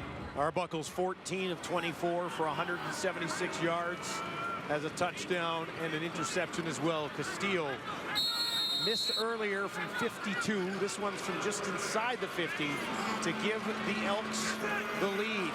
A 49-yarder straight away. Bobbled again. Castillo hustles back on it.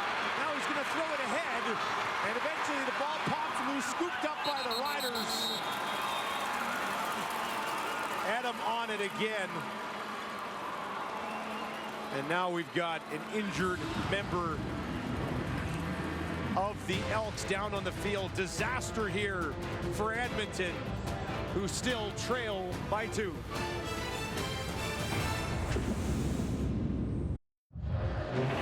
Center is Peter J here, and I just wanted to see if the holder back here in Matt Mingle is signaling for the ball. That right hand is up, and usually when the right hand for the holder goes up, that gives the signal to the center that he could snap it any time after that. The previous play had been under review by the command center, which was ultimately results in an incomplete pass, and we have a turnover on downs. First down, Saskatchewan. Wow. So that right there is ruled an incomplete pass. Well, he didn't have control, and then it looks like he got hurt. So the Riders will get the ball back at the original line of scrimmage on a turnover on downs at the 41, as opposed to a significant difference the other way.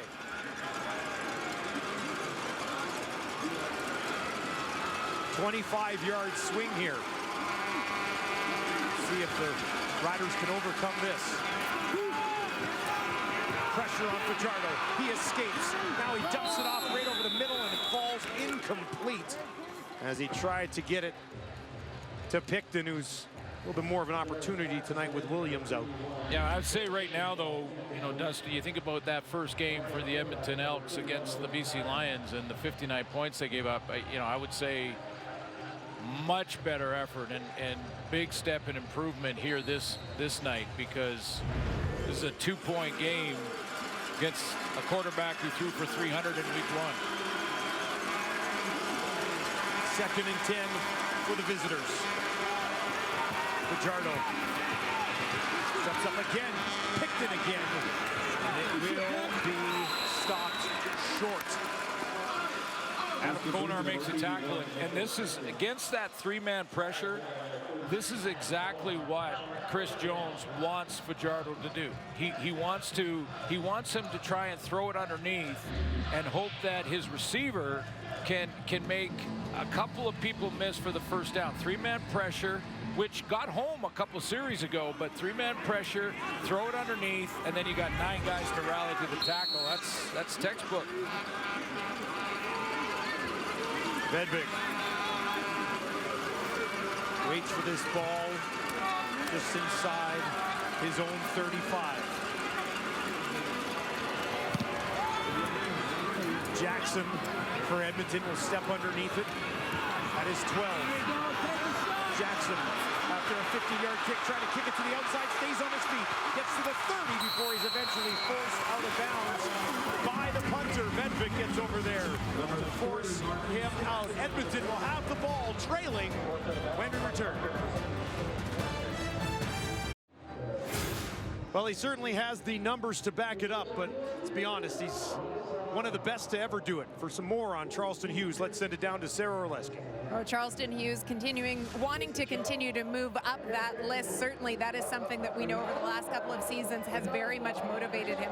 He comes back to the Riders after a season that did not go the way that he was hoping when he was with the Argonauts. Is very happy to be back here. Will be used very much in a rotation on the line, and jokes that he's called Grandpa by a number of the players on that defensive line, that he says he'd like to show them that he can still show them a thing or two. He had 1 sack in that week 1 win. Came right at the end of the game. He's looking to add to his total. We'll see whether or not he can get to Nick Arbuckle tonight. Excellent insight on Grandpa.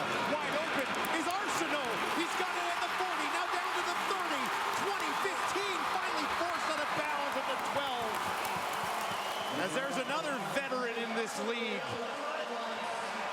who makes a big play here for Edmonton. Yeah, when he's on his game, too, and you remember back as a BC Lion and as a Saskatchewan Roughrider, Manny Arsenault was just like he was a bully. I mean, he's just a guy that's got such a thick frame, and he's big, strong receiver that he'll fight off DBs. He reminds me in some ways of Elgar. Not the way he runs routes, but just how strong he is to hold off defenders, swat them out of the way. I mean, you saw the battle he had with Moncrief, and there's the Manny maneuver. I don't know if that's what it's called, but 66 yards for Arsenal. Arbuckle in trouble, spins away, stumbles and falls just inside the 20 as Lanier was there chasing him from behind.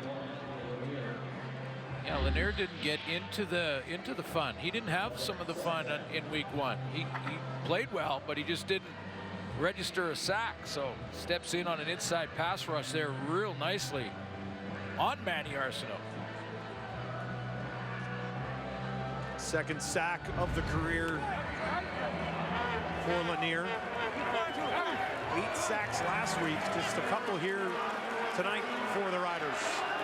Lawler out to the left of his quarterback. Arbuckle feeling the pressure again, trying to escape the heat, eventually taken down. And it's Darnell Sankey there to finish the job. Well, out of the Chris Jones playbook for tonight anyway, Jason Shivers goes with 3-man pressure. Darnell Sankey's going to drop, and Sankey's going to be sort of spying. He sits back here and he's just waiting. He's waiting, and now he wants to see if A, James Wilders gets it out of the backfield, or Arbuckle decides to run. When he decides to step up in the pocket, that's when Sankey closes. Mangle out here after looking like he was injured after that last scramble on a field goal attempt. He will hold for Castillo. Once again looking for the lead from 30 yards. And Castillo is able to chip it through. And Edmonton goes on top, 13-12. And that will do it for the first 3 quarters of some Saturday night action at Commonwealth. Defensive battle continues here. 13-12, the home side leads.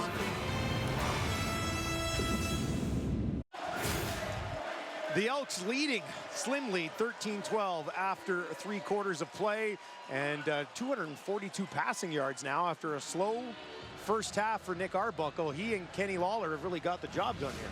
Yeah, they have in that 3rd quarter. I mean, Lawler targeted 11 times. He is over 100 or just at 100 yards now. So they've got that connection going offensively. I think the defense has improved, taken a big step from week 1. We've certainly seen that to hold Saskatchewan to 12 points. You know, there was Rider fans, I think, all over the province of Saskatchewan thinking we can blow this team out based on last week. I think everybody here in Edmonton knew you'd see a better effort from the Edmonton Elks, especially at home in their home opener, and that's what you're seeing tonight. We got a 1-point football game, and Edmonton has the lead going into the 4th. Who can finish?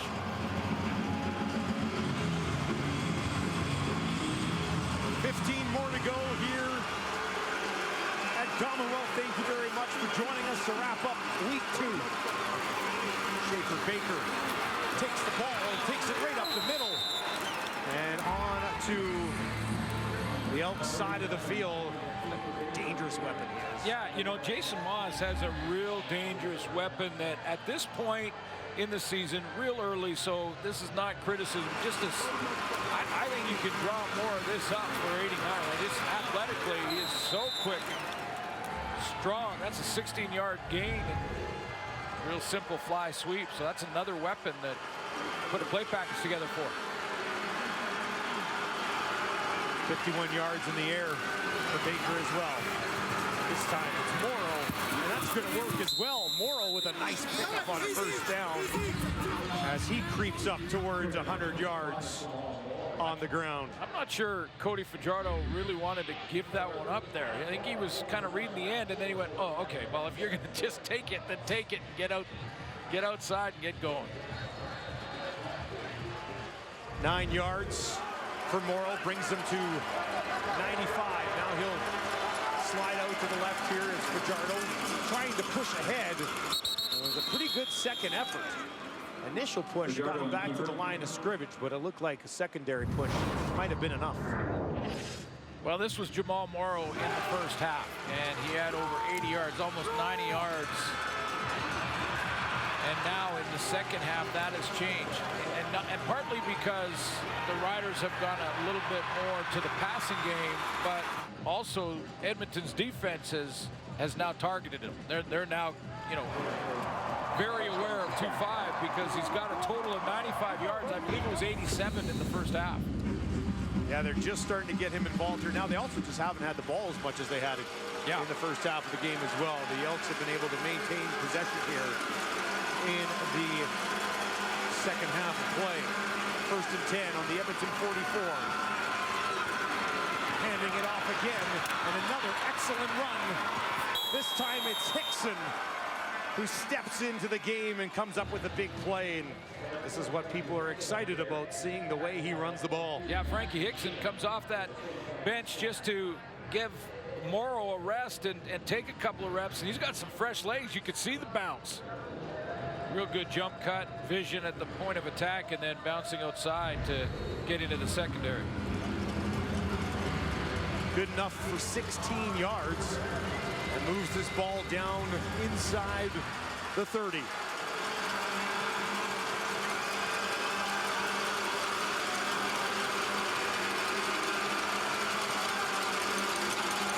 Fajardo, this time he'll keep it and dump it off to Schaefer Baker. Taken down as a flag also falls right next to him. It looked like he had about 9. You know, that three-man look that Chris Jones has gone to, where he has a lot of his defenders sort of in between the tackles. Illegal block, Saskatchewan, number 18. 10-yard penalty, remains first down. I mean, you can count them in there, and that's why Saskatchewan's trying to outflank all the defenders jammed up close to the hash mark there. That's the way to try and beat it, is to get outside of it. I mean, it's tough to read for a quarterback because you don't know where those guys are going to drop to or if they're going to come on a blitz. But if you got them stuck in the middle like that, you can outflank them. Now, an illegal block takes that play away, but it's an interesting sort of chess match to see how to beat what they're doing defensively. Backs him up to a 1st and 20 on the 37.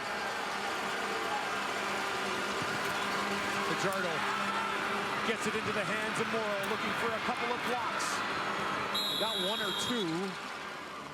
Big one from Evan Johnson. Evan Johnson comes out, and I didn't catch the number, and I'm not sure that it might have been Matthew Thomas from Edmonton that Evan Johnson got a good piece of on this screen. Screen pass out here. That's where Morrow's just going to sit down. You want to let the pressure from the D-line get upfield. Now watch 64 to the right. He's going to slide out here and watch. Bam, right there. Not letting Thomas get back in the fight there. 2nd and 16. McInnes, as the flag flies, he makes the catch, spinning, lunging forward, taking it down inside the 25. But this is going to be a hold against the Riders. Craig Dickinson, as you know, does. Holding, Saskatchewan, number 51. 10-yard penalty, remains 2nd down.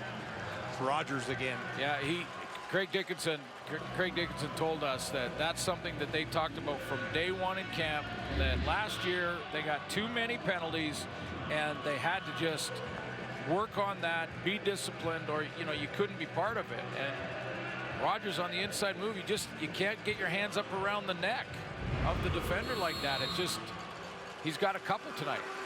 11 penalties tonight for 99 yards. And yeah, late in the season, I remember talking with Dickinson. He goes, "This is just who we are now.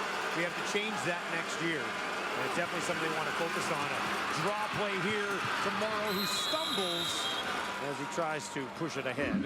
Get to field goal range, right? Nice, comfortable field goal position to sort of limit the damage. I mean, there's not many plays in the playbook for 2nd and 35 or whatever it was. That does put Morrow up to 105 yards.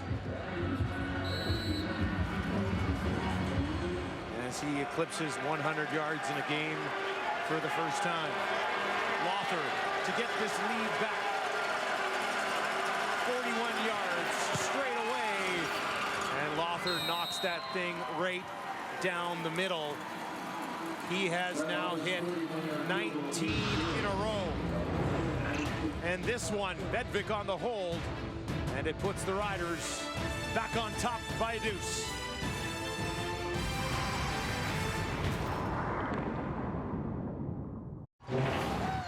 Well, anyone familiar with the Canadian Football League is familiar with Terry Jones. 55 years as a sports journalist covering this league. Was informed this week that he would not be back with Post Media.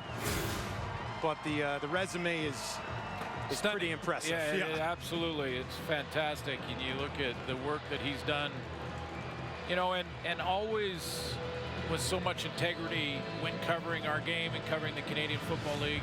If you needed to know what was going on in Edmonton, you talked to Jonesy, not to mention his reputation for the big question Grey Cup week every year.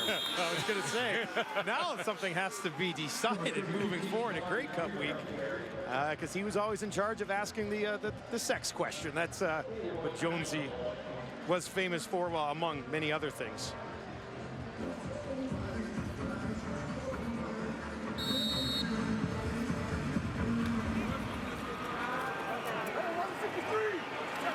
We'd like to welcome viewers joining us on TSN 4 following Sports Center.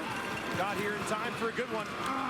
We're going to hand it off again, trying to push ahead and pretty close to a fresh set of downs here. Yeah, if Arbuckle's going to keep working the short side of the field and try to get the ball to Kenny Lawler, that's where Larry Dean's going to come in a big way. Now, if Larry Dean is going to walk out, and then Lawler's not out here on this play, but if he widens out and becomes sort of an underneath defender against Lawler, not necessarily to cover him one-on-one, but just to get in his way at the line of scrimmage, that can help contain him and give his DBs a little bit of help. Arbuckle quickly to Lawler, puts on the brake, spins away. So in this play right here, Larry Dean, instead, he walks out on Lawler, just as I mentioned, but this time he's going to step up and go on the blitz. He's going to show like he's going to walk out and maybe get underneath Lawler, maybe jam him at the line of scrimmage inside that 5 yards, and then he tries to hide that, go on the blitz. Arbuckle picks it up and goes right to Lawler, right where he left. 10 catches for Lawler tonight. Probably not done yet. Arbuckle, a completion for a first down, and a play comes in. Looked like that tackle was a little awkward. Yeah, but I didn't see an issue with it, really, unless he got the face mask. That's what I'm wondering. The flag was right at the end of the play from the far side of the field. Major foul, unnecessary roughness. Saskatchewan, number 6, 15 at the end of the play. First down. AC Leonard. Did he get the face mask? There he is right here. Looked like he got the side of the face mask, and that's well, we'll get a better look right now. Well, maybe he didn't. That call, by the way, was made at the far side of the field in the deep corner. We'll get it to Jackson, and the speedster pushes to the outside for just a couple of yards here on first down. 7.5 to play. Yeah, you know, on seeing that second view, I just want to be fair to AC Leonard. I mean, that was a good tackle in the open field. He was unsure why he was flagged for that. I've counted 4 or 5 now that I've wondered, like, might be two losses tonight. The team that loses the game and the officials. Shy Ross on the play there. Here's Arbuckle. And that will fall incomplete. He was looking in the direction of Lawler again, but Lawler never really had a crack at that one. Well, guess who was out there? And this is how you try to help in the short side of the field. You get your weak side linebacker to waggle out and get underneath Lawler so that the secondary behind him, that high halfback, see how he sits underneath, and now he's going to cut. And that has to be now an absolutely perfect throw from Arbuckle, or else Larry Dean's going the other way. If he puts too much air in it to throw it over Dean, the DB can break downhill on him. Castillo from 37 yards to put Edmonton back on top from the right hash. That kick is up And no doubt about it. Splits them right down the middle. And the Elks take a 1-point lead midway through the quarter. Larry Dean stepping up. Moncrief not in this game anymore. Dean getting the job done.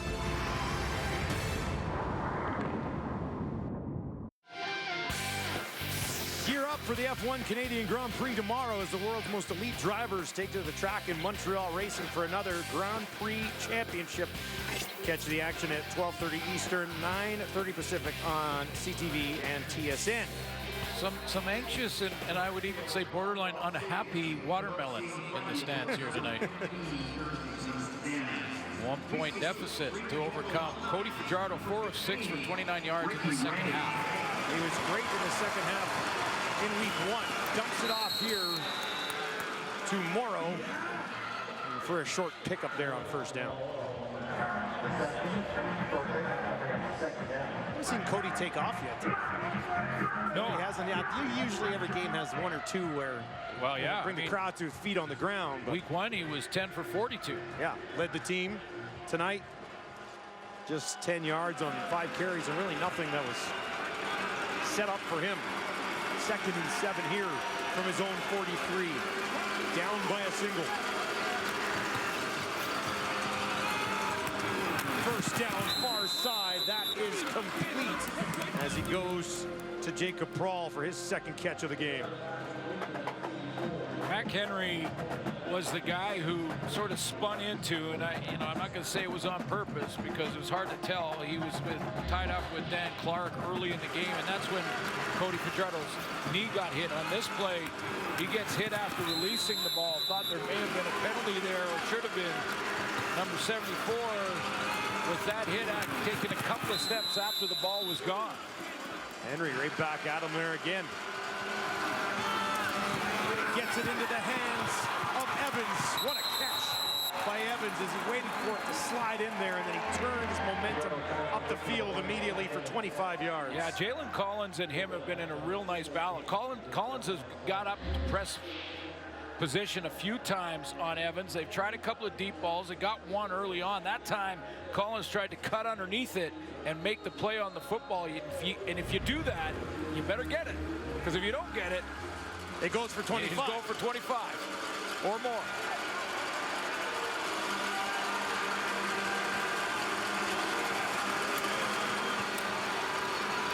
Toss out to Hickson. And Hickson hammered down by Konar. 5-yard pickup. Just a grinded out type of game. You really have to earn it tonight. Game before us went to overtime, over 60 points scored. And how about the swing too? 24 points. Calgary comes back. Exciting finish there. This is a 1-point game. Just over 4 minutes to go. A little different style game, but we're grinding it out. Crowd here trying to get behind this Elks defense. Fajardo out to his left, to the end zone, man wide open, touchdown! He finds him! It's Mick Picton! And Cody Fajardo comes up big in the 4th quarter again. Finds Picton for the major. Yeah, busting the coverage from the Elks. And when Cody Fajardo spins out of trouble, and he does it early to give himself time. That's the key to this. He sees the blitz from Toby Antigua coming right down the middle. He spins out of that early, and in behind everybody is Picton, getting some more playing time tonight because Duke Williams not dressed because of an ankle injury, and Picton with the major. Picton did not have a catch last week. 3 catches for 53 yards and a touchdown tonight. Next man up for this Riders offense. They'll go for 2. They lead by 5. Fajardo picked it again, and he saw it just in time. Oh, did he ever? I'm not sure he knew that was coming. Fajardo dropped it in there. He lost it in the lights, but found it in time. Cody Fajardo using those legs to keep a play alive. putting it into the hands of Mitch Picton.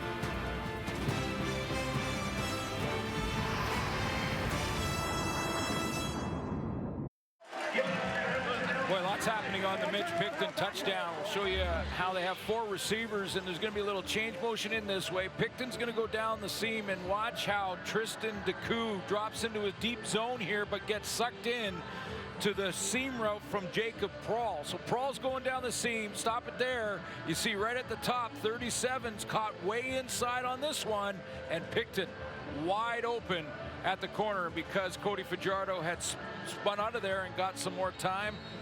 Got away from the pressure, and watch the surprise. Where's the ball? Oh, just at the last second. Where's the ball? Oh, it's right in my hand. Cover. Picton picks it up. Big 2 points. Makes it a 7-point ball game. Shai Ross absolutely blown up on the return, but gets back up to his feet as Arbuckle will get the ball, this time down by 7 points. Well, and still lots of time.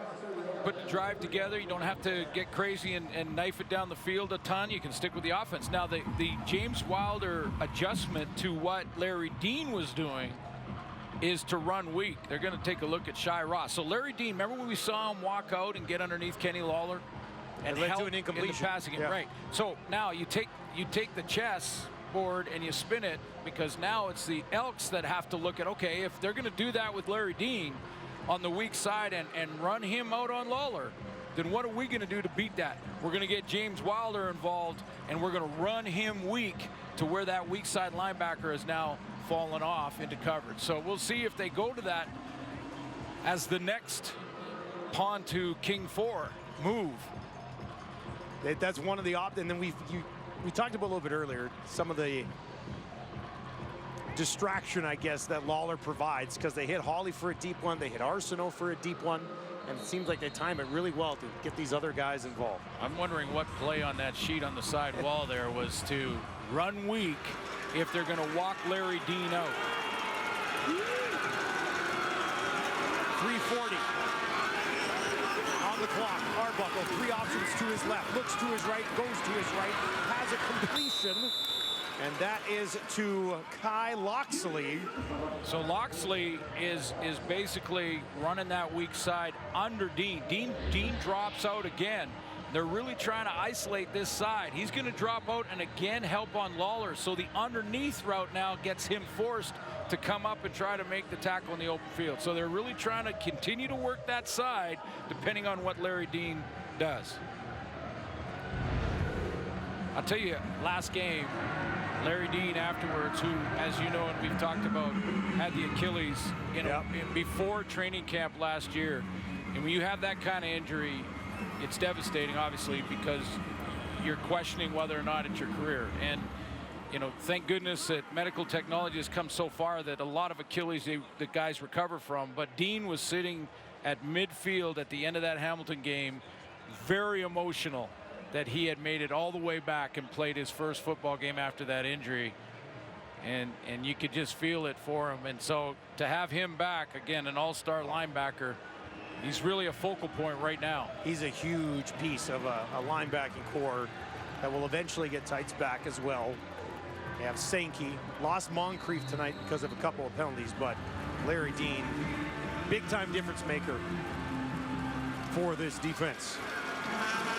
The task right now, contain Lawler, get this ball back. Wilder on the carry. That is a first down. Just his 8th carry of the ball game. They wanted to get James Wilder weak. Again, McAdoo you saw up in the booth. This was the direction of the run, and that's the Larry Dean side, cut off by Robertson.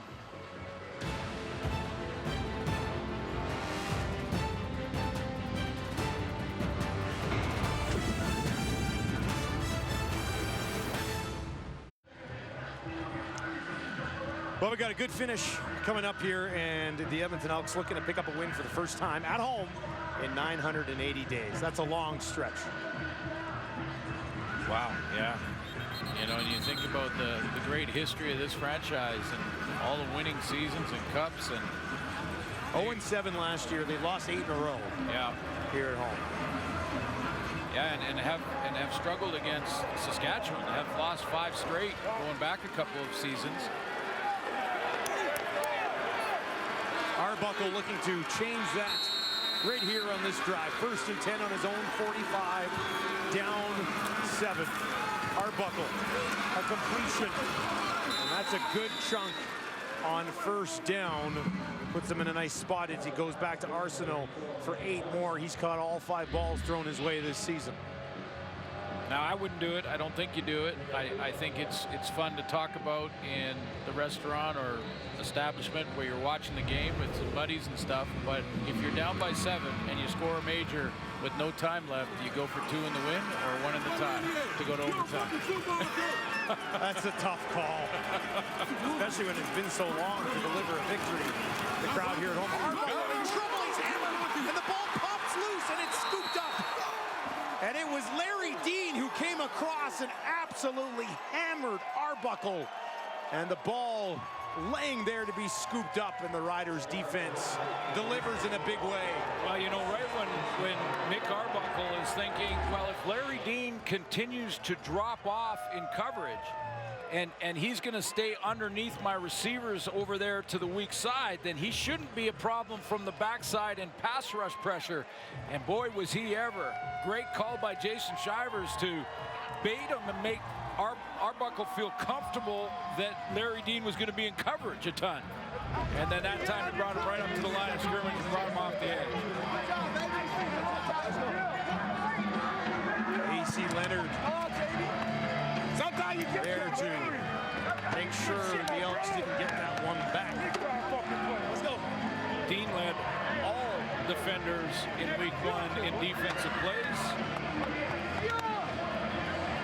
8 defensive tackles, a sack, a tackle for loss, and a forced fumble in week 1 versus Hamilton. And tonight makes maybe the play of the game so far. I mean, in this tight game, 1 possession, that's a big one. 2:20 on the clock for Fajardo. Hands it off to Morrow. Probably not a bad idea with the way that he has played tonight. Yeah, just an outstanding person and hard work to get back to playing at a high level after that Achilles. Comes off the edge, and that's a big one in a 1 possession game.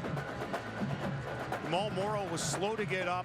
He limped all the way to the sideline, took his helmet off immediately, and there he is.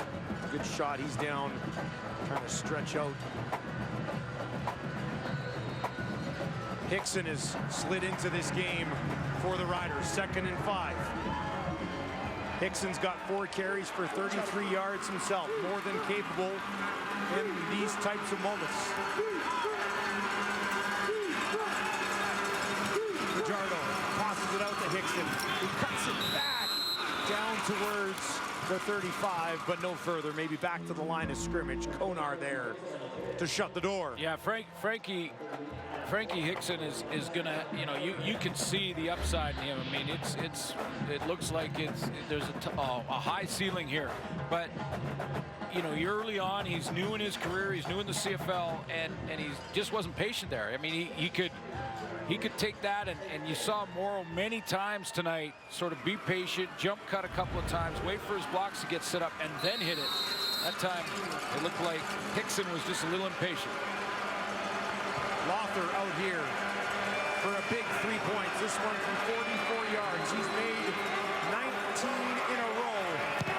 And that one is up. And it is wide left. My goodness. Jackson's going to bring it out with speed. And he'll get it to about the 11. And some fans who had started walking out are about to sit back down with 96 seconds on the clock. Or maybe they're just going to get another burger before they close her down and come back and watch the finish in the final minute 33. Lots of time here for Nick Arbuckle. Boy, that just squeaked outside the post, and that ends the streak. Yeah, he was 16 for 16 coming in. Hit the first 3 tonight.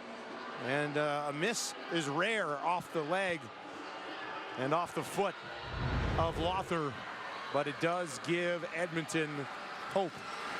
I tell you what, there's a pass rusher out there right now. This is his world. He knows Nick Arbuckle's got a lot of real estate in front of him, so we're going to see some pass rush moves here. Arbuckle gets this one away, sailed it high over the head of Waller, who will likely be targeted often now. Nice job by Tony Washington to keep Charleston Hughes, who tried to shake and bake him at the line of scrimmage, just getting to the quarterback, but didn't get there that time. Tony Washington gave his quarterback time to throw it, just missed. A long way to go for the Elks. Ball sitting just on their 11. Minute and 26 seconds. Still the play in this game. Arbuckle steps up. Now he's going to dump it back to Wilder. And Wilder will be taken down heavily around the 10 by Leonard. Yeah, that's covering a lot of ground. You got to remember, this is a defensive lineman at 250 pounds, AC Leonard. Flag down at the end of it. We'll see what that is. By the looks of Wilder's.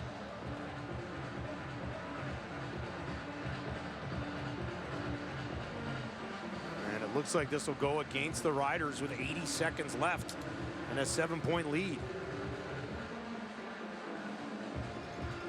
Didn't pick anything up right away. Well, let's take another look. Misconduct penalty. Saskatchewan, number 92. 10-yard penalty. It'll remain third down. That was a dead ball play for third down. So whistle's blown. That was taunting at the end.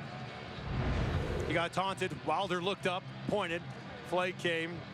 And not a wise penalty. Those are the ones that Dickinson has to eliminate, right? Honestly. Yeah. Well, let's put it this way. You're not going to win a championship unless you fix that. And that's any team. I'm not picking on the Riders or anything in particular. Just if you can't be disciplined and not do those things, you won't win. 3rd and 2 for Arbuckle. Near side, not a great throw. Jones went up, got a hand on it, but it falls incomplete. And that will be a turnover on downs. Boy, that's for Edmonton. That's an interesting call on 3rd and a couple.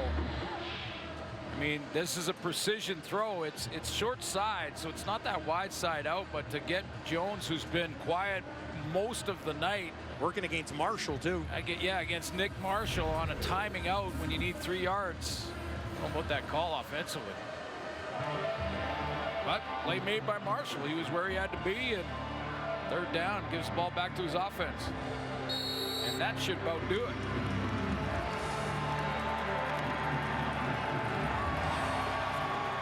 Fajardo back into the ball game here. He's 247 yards and a touchdown, 20 of 26 on the night. An efficient start from Fajardo. Hands it off again. Yeah, good to see Jamal Morrow back in the lineup. He was off there getting some medical treatment, medical attention, and Morrow's got 115 yards on the ground in this game. And we talked about the Riders offense, and no Duke Williams tonight, but with Evans and Williams when he's healthy, and Schaefer Baker, if you factor in Morrow's ability to run combined with Fajardo's ability to run, that's just another level of the offense. Absolutely. Absolutely. An offense that was 7th in the league last year. Misconduct penalty. Saskatchewan, number 51. 10-yard penalty, remains 2nd down. That's Rogers, who's been caught a few times tonight for various things. You know, and I talked about a little bit of the officiating that's been a little bit frustrating tonight, but the players are responsible too, and I'll give the officials on this one. It looked like they were even saying, "Hey, just stop." He wouldn't, and okay, now we're going to throw the penalty. Simply undisciplined. Morrow on the handoff. Look at this guy go. Morrow taking it all the way down inside the 15. Tack on 13 more for Jamal Morrow. Takes him close to 130 tonight. What he's got to do now with you know, about a minute to go is just make sure he's protecting the football. That's get that pad level down, which he does. Looks like he had her tucked in pretty good there. But just make sure you got both points of the football covered. One with your hand, one under the arm.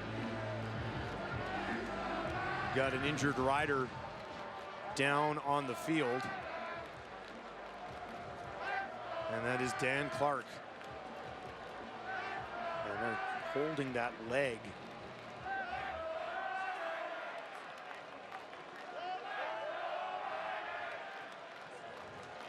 They continue to look at Clark. This is trending towards another loss at home for Edmonton.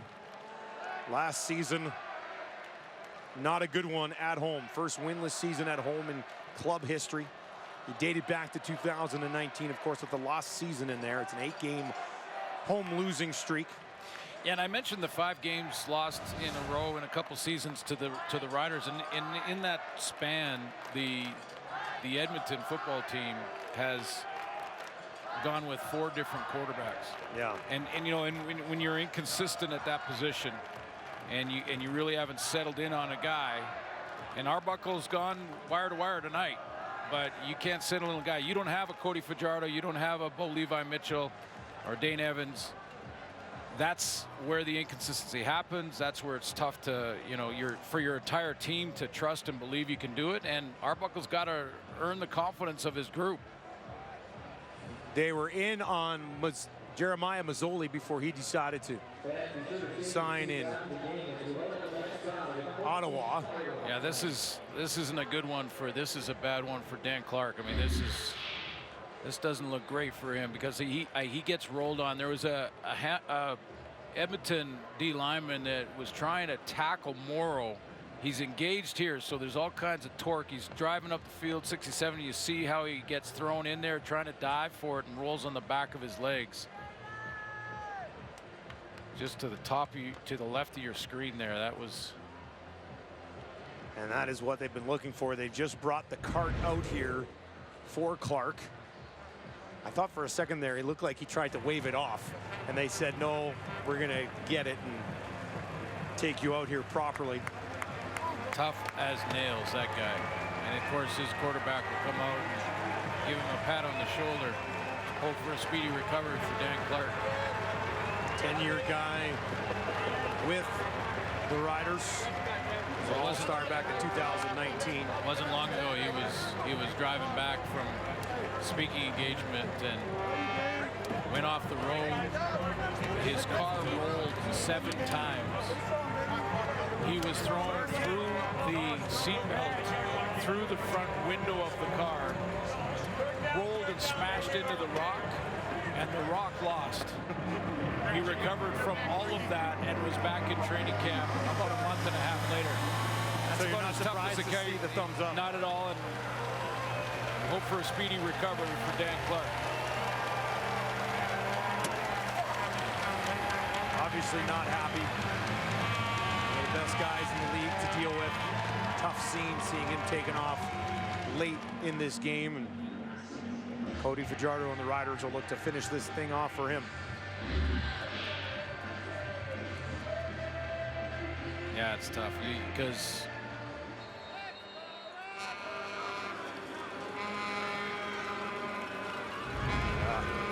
that stings. Lother out here. Another crack to seal this thing away. Just outside 20, and no mistake this time as he starts a new streak. Pops this one through, and the lead grows to 10 with 50 seconds remaining. So the Riders looking at a 2-0 start. Edmonton on the other side after a terrible season last year. They get blown out in week 1. Put up a pretty good fight here. Can you take a small step in the right direction if you're Edmonton and Chris Jones? Oh, it's there. You know, there's no moral victories, and you know it's going to be 0-2, and 0-2 is not pretty. But aside from that, I think there's major improvements defensively. The combination of Arbuckle and Kenny Lawler was clicking. I'm not completely up to date on the status of Darrell Walker and how quickly he can return, but you know, they've got some weapons, and you know, they bounce back, and you think about a fumble cause that when Arbuckle had 240 in one possession game. Yeah. You know, it's right there. So Larry Dean made a play. Yeah. Made the biggest play of the ball game right there. Absolutely. Bother lets it fly. Jackson will slide underneath it at the 30. Jackson tried to hesitate and wait for something to open, but nothing ever did. Number 30, Martin Jackson on the Will return. come back out 273. What have you thought of Arbuckle? Yeah, it's tough because he's playing against a good defense, first of all. But you know, I think he's sort of. Yeah, it's a great question because he hasn't lit it up. He hasn't got his team in the position to win the game. So you got to say, work to be done, right? I mean, there's still, but you know, at this stage for this team, trying to find their guy, I would say he's taken some positive steps with Lawler. You know, every time you're in there and you're competing like they have tonight, you know, you're earning the trust of your offensive linemen. You're earning the trust of your receivers. You gotta keep working that. Inconsistency at quarterback is going to cost you, you know, at this level all the time. So I think it was a good decision for Chris Jones to leave him in there. Let him go through this up and down and not pull him like he did in week 1, although there was a few interceptions that I think that was the decision there. Sacked by Robertson on that last play, has a completion here. Back to Lawler. Robertson, it was his 3rd sack of the season. But again, both these teams early in the season, discipline.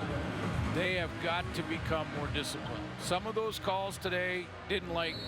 There was about 4 or 5 that you didn't agree with. I didn't agree with, didn't like. But there were a bunch that the players have to be smarter. Down the field again to Lawler. And these are big if you've got him in fantasy. A couple of late catches here for Lawler takes him up to an even dozen. And he's fit in very well with his new club. Looks to be the impact player here that he was in Winnipeg. One more completion will be over 300. So you know, if you didn't see the game, you'll say had the 1 interception. I don't know. There's work to do. There's work to do but we're seeing signs. Offside, Edmonton, number 89. Saskatchewan's declined the penalty and will be rolling the clock when they're ready. Riders on Thursday against the Montreal Alouettes. And the Elks a week from tonight will take on the Calgary Stampeders, who had a thrilling victory tonight in the first half of our doubleheader. And that's going to do it here in Edmonton. We'll go, and then that gives us, you know, another good effort for the Saskatchewan defense. Craig Dickinson's group keeping Edmonton at 16 points. You keep any team below 20 in the Canadian Football League, you've got a very, very good chance to win the game. Now, does this game cost Saskatchewan and Craig Dickinson their starting center? That's going to be the news that we'll all be listening for this coming week in Dan Clark. That didn't look like a very good injury. Well, none of the injuries were good, but I don't think about it. Dickinson coaching this thing the entire way. He wants to not give up the point. So they're going to try a field goal attempt. Don't have the full schedule. Let's go home! Are they looking at points for and against within the division? Castillo waits for this kick. There was some confusion. Jones now chatting about it with Al Bradbury.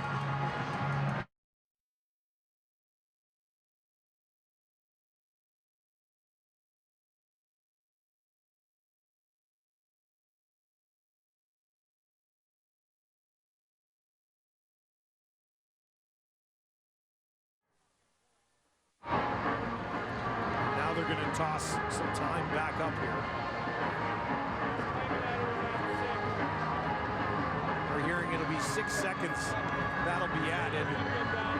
Not that it will make a difference here in a 10-point game with the Elks trailing.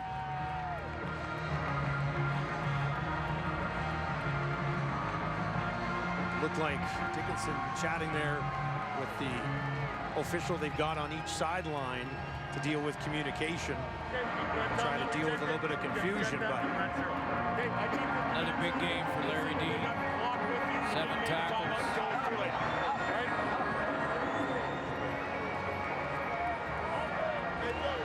All right, well, Jones is sending his quarterback back out onto the field. Sack and a forced fumble for Larry Dean, so another big game, back-to-back games for him and his return defensively. Charleston Hughes doesn't add to the total tonight. He'll get a few more along the way, I'm sure. So the clock is going to remain at 0. This will be the final play of the ball game, and then the Riders will get ready for the Alouettes.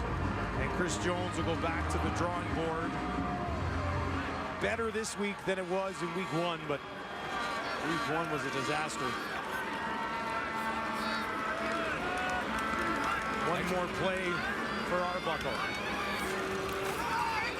He's going to backpedal as far as he can and send one deep to the end zone. Up for grabs. And is it held on to? Intercepted. Final play of the game will end on an interception, as Arbuckle just throwing one up. And it is Edom who was involved in this game tonight, finishing it off in the end zone. Glenn, your thoughts on a 26-16 victory for the Riders? Yeah, they really had to grind it out. I mean, I know there were many thinking that this could be a blowout based on what Edmonton did in week 1 or didn't do in week 1 against the BC Lions, but they've improved, not to a point to win the game. I thought Larry Dean and the defense played great. And when you keep a team, as I mentioned, under 20, you get a great chance to win, and the Riders go to 2-0. For the Elks, they fall to 0-2. The next time they play at home, it'll be 1,000 days since their last victory at Commonwealth Stadium. For the Riders tonight, coming out party a little bit for Jamal Morrow, who was excellent. 126 yards, he had a touchdown. Kenny Lawler, a great game and a loss for the Elks. But the Riders continue to own Edmonton. 26-16 the final here tonight. Let's send it back to sports.